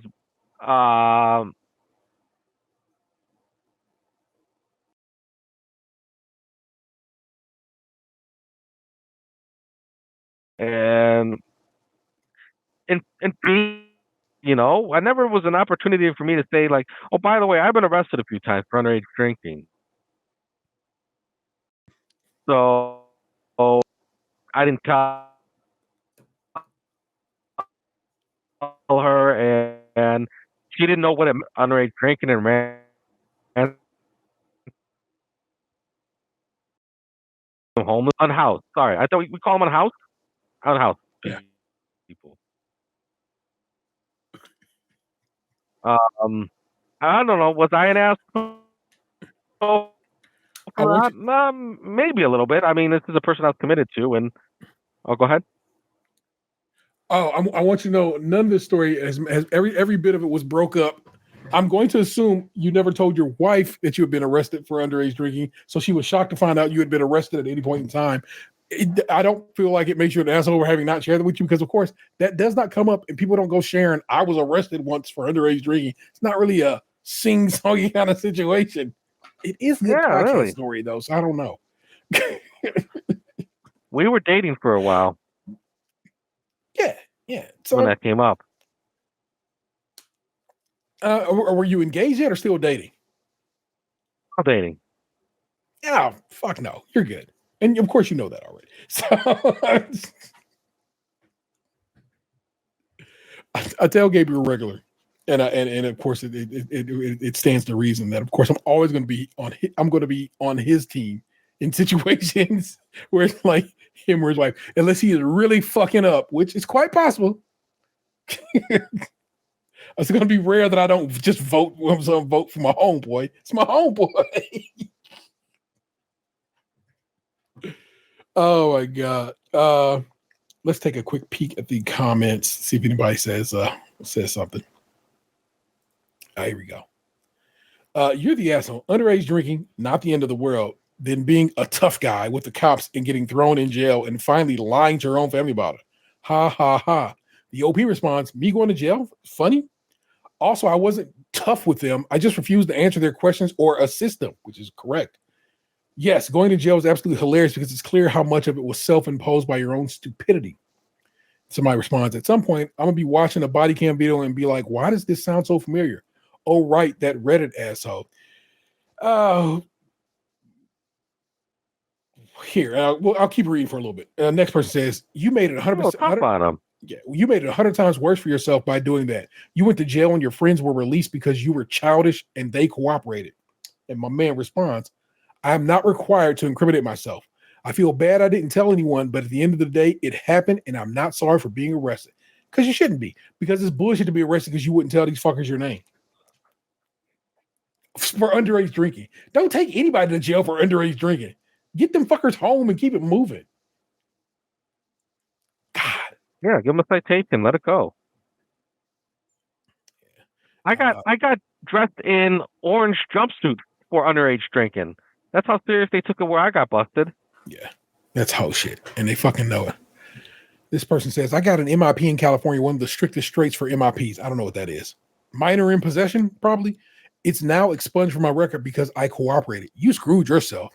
The person responded, the OP responded, the police don't decide on an expungement. That's up to the courts and the DA. Because I didn't cooperate with the cops, the cops had nothing on me. So my charges were all dropped weeks after I was arrested. Boom. Because he didn't fuck with these boys and didn't give them shit. So he did his time, which was about 3 days in jail. And of course, has nothing on his record now. Because they had nothing to hit him with. I'm gonna double down and say he's not an asshole. He's smart. Same.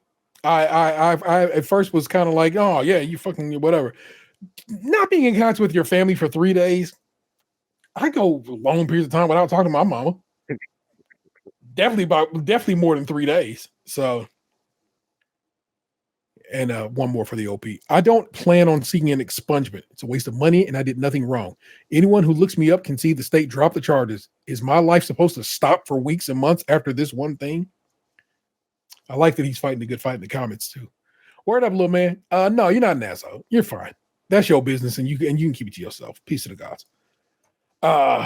You want the boyfriend's kid situation, or you want the flower girl situation first? I'm gonna take the boyfriend kid situation first because there's a little bit of audacity there. Like that's not your kid, but well, let's see what the level of the relationship is, though. Never mind. We'll take that back. I agree with you. How long? Oh, you do? Yeah. Let's build. I'm gonna ask for wanting my boyfriend's kid to work or go to school. My boyfriend's son is 18. He'll be 19 in May and graduated from high school last spring. He didn't get a semi-full-time job until the middle of July. He's working very minimally at a restaurant. I didn't make a big deal about it because I figured he was taking a break after high school. So he got the semi-full-time job at this landscaping company in the middle of July. Everything was going well until the fall. He decided not to go to technical school or college. Well, school isn't for everyone. The problem I have is that since the end of October, he hasn't been working hardly at all. We live in the Midwest, so there's no lawn mowing or landscaping after October. So right now, he is working even less hours at the restaurant and maybe shovel snow once every so often. Am I the asshole for wanting him to get off his butt and work? I need more context. I've given you what I've given you. So let's take a look at some of the comments. Does she live? Okay. Good question. Yeah. You know, all what you have in your heart would make for a more clear understanding. But all we got is what she gave us. So we're going to go with that. Hold on. Am I making an assumption by saying she? All right. I don't think this person identified their That's gender. true. I don't know what they are. So don't want to make any kind of assumptions. First comment says, I was kind of, sort of on your side with the whole he's an adult, he needs to start contributing argument until that remark about him taking up space you own. Wait a minute. There was more in this than when I initially read it. She had said something about him having a room that could be used for her kids. And of course, that's gone now. I remember that when I pulled this story. So here I'm going to read you this comment. I was kind of on your side with the whole he's an adult, he needs to start contributing argument until that remark about him taking up space you want for other kids. Turns out you're not wanting to contribute to his growth and maturity. You just want him out of the way. You're the asshole. I'm going to scroll down because oftentimes they'll put the original post in the body of the all the comments and stuff. And if I can find the original one, I'll read you the original. Because like I said, she definitely did say some shit about her kids and so forth. And of course, that's what made me say, oh yeah, you are an asshole. But she has deleted and tweeted. Yeah, here we go. Here's the original. Edited. You got to sustain herself. And what's nice, this is an auto moderation thing that Reddit does, and it says this specifically. It says, thanks for posting this. This comment is a copy of your post so readers can see the original text. If your post is edited or removed, this comment is not accusing you of copying anything. Read this before. So basically, they give you an unedited version. So it's good to know this. So now here's the unedited version, and why you can see why I was already like, fuck that bitch. My boyfriend's son is 18. He'll be 19 in May and graduated high school last spring. You know all that. Full-time job, blah, blah, blah. Landscaping company in the middle of July. Everything's going well until the fall. He decided not to go to school. Okay, you know that. So right now, he's working even less hours at the restaurant and maybe shovel snow and snow blows once or twice a month. That's already different than what she has written up there. In the meantime, he's laying around playing video games, hanging out with friends, and basically being lazy. My boyfriend does not charge him rent or utilities and allows this behavior. We have 4 other kids besides him and could use his bedroom. I believe that he should be paying $200 to $300 for rent if he's not going to school and, for the matter, not really working. Am I the asshole for wanting this? See how different that is than what I just read you? That is. All right. So more selfish in the unedited version. Yeah. It is about wanting to get him out the way and like. Exactly. Let me see if I can find her, because she ain't really commenting to anybody. And her karma score is minus 100 right now because people really lit her up. Like, make it an issue. Yeah. Here, let's click. Because I guess she was in the comments fighting for her a little bit. Let's see. I don't know. So the way Reddit works, it's so weird.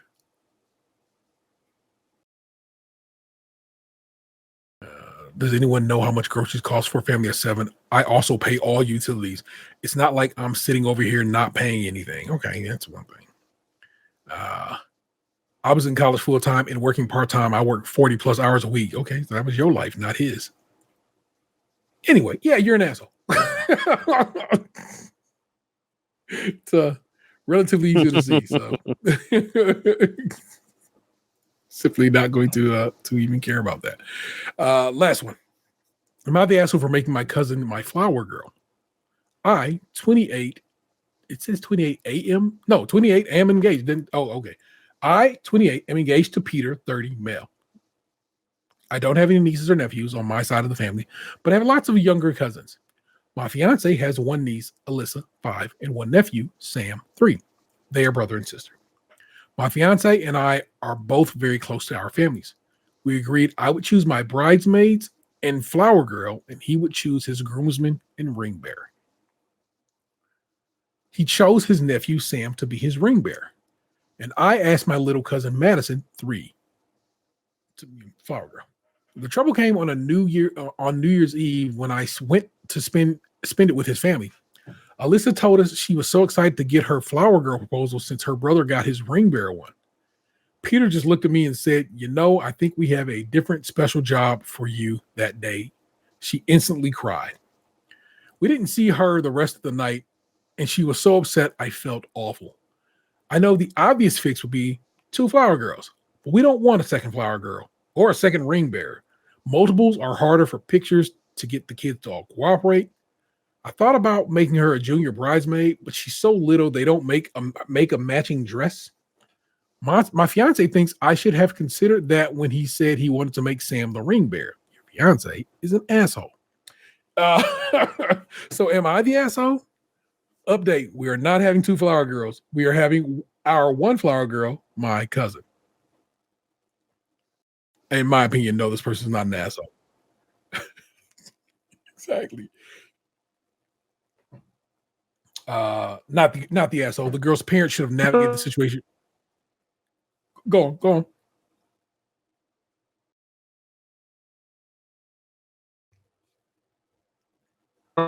Madison as a flower girl too. What happened? I'm sorry. Damn it! It's like right when you start to get cooking, your internet, the Starlink says no more, sir. What? I'm sorry. What happened?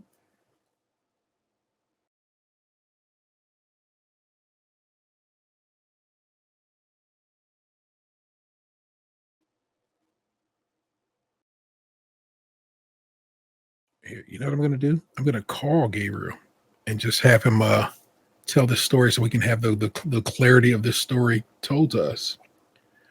Mute your headset for me, man. I'm going to call you on your phone. Your phone on you, I guess. His phone's in the house that he needs to go get it from.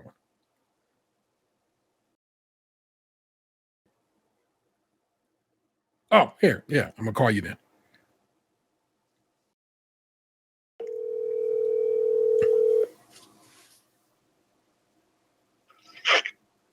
All right. Oh, we're gonna get an echo here.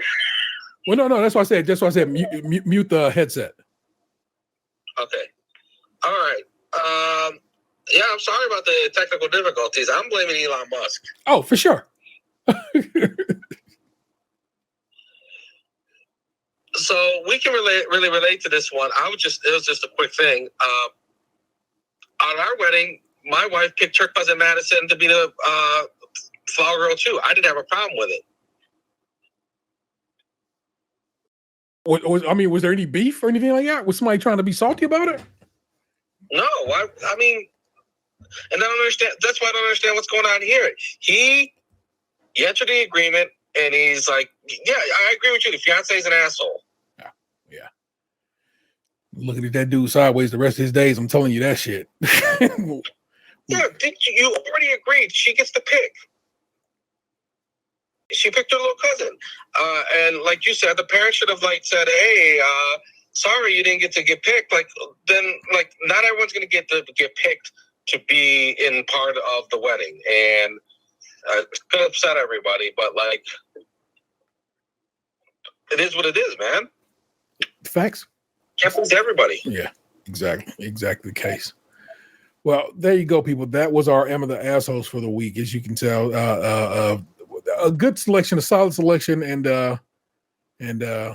only one actual asshole in this situation. That was that lady who's trying to kick her kid out and then tried to edit her shit on the back on some bullshit. So fuck her. She knew she was wrong. Yeah, she did. That's exactly what it is. Foul ass. So Gabe was trying to be better about saying bitch, and I'm trying to join him in solidarity, at least here on this production. I'm trying to bandy the word bitch around, but except for this time, a bitch made men. But that's some other things that you had to be a part of that you're not. So sorry, guys. It's like I'm not going to please someone else's saying of the word of the word, but like I knew I was coming from a bad place saying it, so I had to back off of it. I mean, like some listen back in the day, some listeners called me out on it too. Like, man, you got 2 daughters, you gotta use that a lot. Like, sorry, I'm not meaning to use it, but like sometimes the word comes out. Exactly. And I'm not knocking you for it. And also, like I said, I'm just I'm with you on that. And I try to lift you up and try to join in with you on this situation. Try to be a little better about how I throw it around. So if I throw out bitch right now, it's almost always about some dude. And it's with intent and malice and meant to hurt. I'm throwing that bitch as hard as I can. In this case, that bitch was this word. And I'm intentional with that shit. So it's real as fuck. Entertainment shit, man. Gabe, you been watching, reading, listening to anything you care to share with the guys, the listeners? No, I try to listen to podcasts. I try to listen to this podcast. I try to listen to music while I'm working, and it's just I'm reading too much shit to like concentrate. Like I can't do it. So just listen to music that I've heard like 1,000 times. Because not even that. Sometimes I gotta put the music down. It can just fade to the background. So I fully get that. You know what you got to do is find you a nice little bit of instrumentation. I find instrumentals I can read through and without much issue. If I'm just listening to music, you know what I'm saying, without lyrics. So I kind of that's just for me. I mean, I don't know if you're the same way. So if you find you a nice instrumental set of things and just kind of groove to the beats while you do your daily. Let's see. Where did I put my notes at? Okay, y'all. I finished up Silo, season 2 of Silo. Season 2 of Silo is doing exactly what it should do, and it's very, very, very closely following the books, and I like that. So what that will end up being is the 3rd season of Silo should be a combination of mostly flashback to how we got the silos, which I think is actually going to be very, very cool. Highly recommend y'all read the books. That book series is only 3 books long, and they're very, very good. Hugh Howey's Wool is the series of books that Silo is based on. I'm telling you right now, you want to get down with that. I rewatched, Ted Lasso was my comfort show. So I ended up watching season 1 of Ted Lasso all over again. The entire season 1 of Ted Lasso all over again. I love watching that show. Also watch tons of YouTubers who are watching it for the first time, and I enjoy getting their takes on things. I also enjoy finding jokes that I've missed in all the times I've viewed it. And I picked up one the other day, and Jamie says to Ted, he says, "Cheers." And Ted says, so he said, what Ted's response was, "Night court." And I was like, that's fucking hilarious. That is so good a joke. And I'm like, I for whatever reason, I always miss that joke. So I just to hear this after multiple rewatches to pick up on it, it's crazy to me. Hold on, I'm got a set of text messages from my lady. Okay, very good. Nothing I can do about that. I am playing last week, and I think I talked about it on the show last week, but I am playing and playing with some focus. The remake of Ninja Gaiden 2, Ninja Gaiden 2 Black, that's what they call this version of it, which is a remake of the game in a different in an Unreal Engine, and it's really good. But what's really stinky about this game after all these years is the camera. The camera is bad. Straight up, I had to crank the fidelity of the camera up, hoping it would help. But even still, I oftentimes will get stuck behind somebody or something, and I'm just swinging my damn ninja swords or other ninja weaponry, and hoping for the best. And so that's how that particular thing moves and I gets down with. But I'm very much enjoying that game. That's on the Xbox Series X on Game Pass for me. But it is, I think, available for purchase on PlayStation. So you can also play it on PlayStation 5 if you're so inclined. Not reading anything right now. Vanessa was talking about something and she mentioned the turn of phrase a 10-minute high. And I was like, oh shit, there's a Groove Theory song called 10-Minute High. So I was like, I'm gonna go listen to that damn Groove Theory. So I pulled out my Groove Theory vinyl and listen to with the first song on this album, which is called 10 Minute High. And very much enjoyed that. But also, of course, Tell Me is on here. So of course I love that song. But I love having that is on that I own that on vinyl, and very much enjoyed that. So I got down with some of that. Also listened to Cruel Summer, the Kanye West compilation album from many a year back. Out of the blue, I just was listening to Bliss, which is John Legend and oh my God, I can't think of her name. Sorry, y'all. It's John Legend and somebody else. They sing the song. It's a duo. It's a lovely song. Bliss. Google it, folks. Yeah. And of course, I pulled out of nowhere To Pimp a Butterfly because of course my mind has been on Kendrick because he'll be performing at the Super Bowl, and every so often my brain is like, I need to hear Wesley's Theory and King Kunta and so forth and so on. So I went to go get my To Pimp a Butterfly on and very much enjoyed it. That's all I've been watching and playing and listening to. Oh, I also I listened to this week's why is it not coming to me? What's the Tea? Nick and Reg we're discussing some things including Wicked and how it's kind of like this version of Wicked, it becomes the new canon for how the songs are performed and so forth. And what they enjoy about this new version and what they don't. What I have said, and of course I would probably need to actually say this to Nick as opposed to just telling you, the listeners, is that when Wicked comes out on physical next month here in February, and I'm going to definitely buy that movie because it's very good. I want to sit and chop it up with her about Wicked because I really, really, really love Wicked a lot. Like it's my shit, G-Book. I really like that movie. And I've watched it several times over at this point. So I took the whole family. We had a great time. We loved it. Yeah. I was that was the first time I've ever had a theater. No, because we definitely applauded for Endgame. But it was like only the second time I've had in life where the theater literally applauded at the end of the movie. And it's great, man. It's really, really good. So highly recommend. But you know what it is. Please rate, review, subscribe, and share the show wherever possible. That means basically subscribe to us over on YouTube, Apple Podcasts, Spotify, places where you can review us. You know what I'm saying? And those places have apparatus for reviewing us, which means other people hopefully will be able to see us and we'll grow and be shared with more individuals who might get down with what we're doing over here. If you want to support the show financially and got a few bucks starts away, consider joining us over on Patreon, where members at the $5 here get extra content each month and early access to new shows. You also have merch over at tpublic.com/user stays Krunchy and Milk, all one word. Krunchy, of course, being spelled with a K. And feel free to give us a call at 216-264-6311. That's 216-264-6311. We'd certainly love to hear from you. And of course, hear from you. We have the homeboy, Dr. Motsford Levitsky, PhD. Hit us up on Threads. Sir, don't do that ever again. The only reason I saw that is because I just happened to go look at Threads today.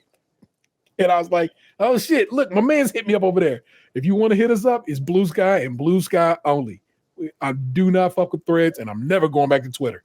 So the option is Blue Sky or email. All right, but I got to get up Blue Sky. But I did come across your message, and here we go. It just says, it stays Krunchy Milk. I'm not a big sports guy, but I don't mind your sports talk because you relate it back to the city. I learned don't go to Nashville because we had asked the question about him. He had sent us an am of the asshole basically, and his me and Dan because Dan was talking about his friend talking about for his 40th, Dan's 40th this year, to go to Nashville, and basically we were like, don't do that. And my man Labisky here is like, okay, I've learned don't go to Nashville. And sir, that ain't no lie. Don't do that to yourself. But how am I gonna get the Nashville hot chicken? It's not worth it, and that's some hoe shit and some bullshit to it. Now, if you can go to Prince's Chicken in Nashville, where hot chicken was invented, and not the rest of the bullshit, sure thing. But also, don't do that to yourself. You are too old. Your stomach is not that good. Oh, I did win a spicy contest. I thought did I send you pictures? When? It was in Texas. We had spicy nuts, spicy chips. candies, all that stuff, and I won the contest. It was thrown by the resorts that we stay at. That is crazy because, of course, if I recall correctly, you did the Atomic Wing Challenge at Quaker Steak some years back, right? Oh, that was my brother. It wasn't me. Okay. I tried their atomic sauce. I dipped in it. I tried a little bit. I'm like, that's all burn, no taste. Yeah, that's not for me. Yeah. So, yeah, again, don't. But clearly you won something. No, you did not send me pictures because you be thinking you doing shit and you don't. All you have to do is double check. When you be like, did I send that to you? Double check, and you be like, oh no, I definitely did not. So, if you have pictures of you a victory, I'm gonna make it the show art. Send me that. All right. I'll look for it. All good. Also, as we continue the comment, my man to Lunchbox, he said, I'm not one to speak up either, but this is your 40th, not your buddies. You do you, because of course we talked about on the episode how his Dan's friends were like basically saying, do this, and Box has a habit of not speaking up for himself, and as he gets near his 40th. He like, I gotta make sure I fight the good fight. So word to my man's for agreeing with me on that, because that's exactly what I told Box, and of course technically agreeing with Box. And for me, he said respect for the Doom lyrics, because of course I did some MF Doom lyrics, which were for One Beer, which is off of Food, if you were wondering. I heard that song the other day. That song's so good. What I would want you to do, if you are so inclined, and that is to go listen to what it samples, and that is a song called Huit, Huit, Octobre. Let me see if I can spell it all out for you. It's all in French. I believe 1971 is the full name of that song. Wow, your boy knows some things. It's Huit, Huit, Octobre, Octobre, 1971. It's off of the Cortex album, Trou, True Po, Peau, Blue. So True Blue. And it is such a good song. I'd push play on it right now, but YouTube would then get mad and claim it. But that song is beautiful. And it's just instrumental. So no, actually there is some voice in that one. In French, so you will not understand it. But when you hear the song and then go back and listen to One Beer and be like, yo, that is wild how Doom chopped that up and made that into that song. It's just brilliant, and highly recommend you check both those songs out. Huit, Octobre, 1971 by Cortex, and One Beer, MF Doom. But again, that's what we do, people. That is the show this week. Our missing men this go round are both the 216 zone Tatum, and of course the 216 zone Lunchbox 2099. If we record next week, I'm not certain if we will be. Box will be back next week. So worry not, we're on that. But our special guest this night is of course the RVM Puerto Rican, the Skim Podfather, the Suburban Puerto Rican. He got many a nickname, many a name, you know what I'm saying? Because there's no father to his style. Because he used to be he was the real ODP. And of course, like I said, that was what I'm saying, the old dirty Puerto Rican. And I'm saying again, because there's no father to a style, you know what it is. And that's my homeboy Gabe. Thank you so very much for joining me tonight, man. Because otherwise, it wasn't gonna be no show this week. Well, that was a blast, and I hope to do it again soon. This phone shit might be the move. Like I said, I like it. It's coming out. It sounds relatively clear to me through my microphone. And I bet you if I fucked around with it, I could find a way to talk you on the phone and just pipe it directly into the computer if I thought about it hard enough. So if anything, I could have you on video, but hear you via the phone, because that way I can hear you clear without much interruption. So we got a plan now for going forward, you know? All right. Yeah, you did. And we'll have to hear how it sounds. Yeah, for sure. Just know where you can hit me up. Well, we'll figure it out, like I said. But of course, I am one of your hosts, the internet's Tay Rail 713. Don't make me push you into traffic. We'll do it again next time. Peace. What happened to your ass? It used to be beautiful.